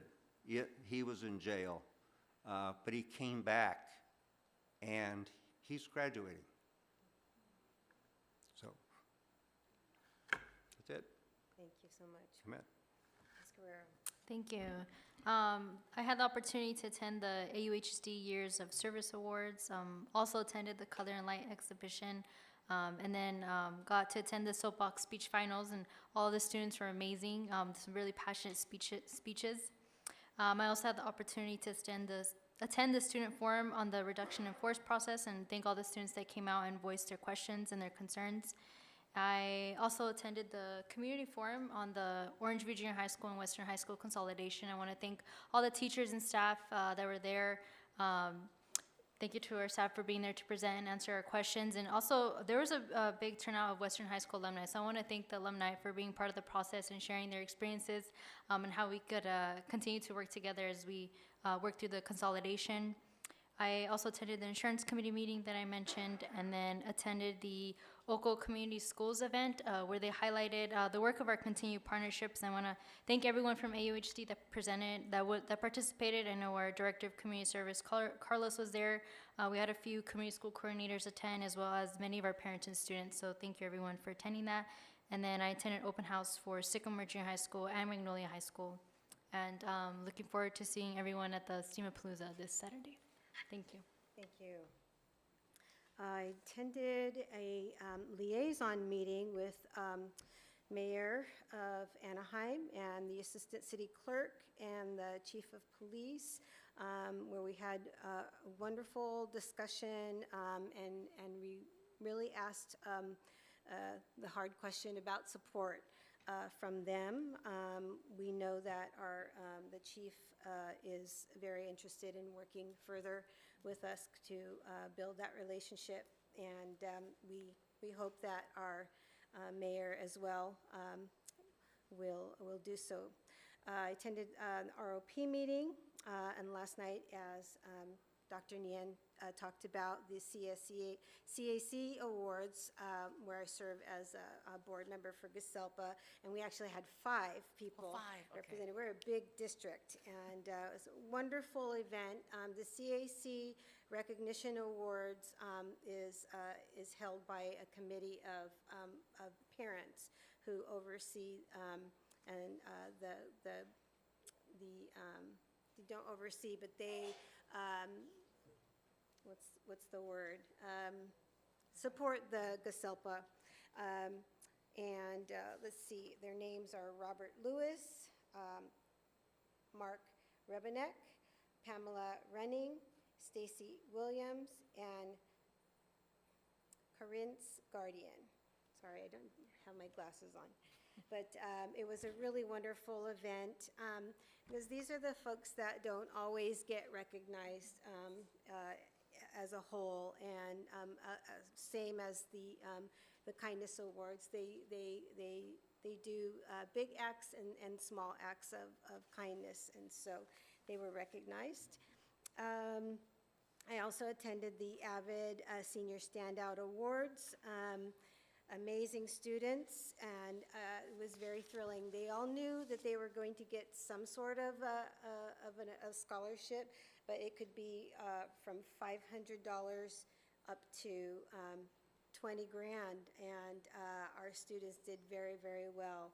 So Valerie Velasquez, James Castillo, Tatiana Fegali, and Ruth Nguyen, and Emily Munoz. And Emily, I think, had to work the hardest to get hers. She was awarded the Angel Scholarship in the 8th grade, and so she had to stay in AVID all 4 years, and so she won a $10,000 scholarship. Nice. And a couple of our students received the $5,000, but it's renewable every year. They're in college, so fantastic job to our students and our teachers who work that program. Attended also AXA OCSBA joint dinner meeting, where the speaker hired to talk about the importance of AI in education. We've got to talk about it. It's coming. AUHSD Color and Light Show was extraordinary. And the years of service, we were there. And that's the end of my report. Thank you. Okay, moving on. Any items of business that you'd like to move forward? Okay, we will meet here next Tuesday, May 7th, 6 p.m. Now I'm supposed to ask for suggested agenda items. Nope. All right, hearing none, adjournment. So moved. All in Second. favor? Aye. Aye. Aye. All right, thank you. Good night, everybody. Good night. Thank you.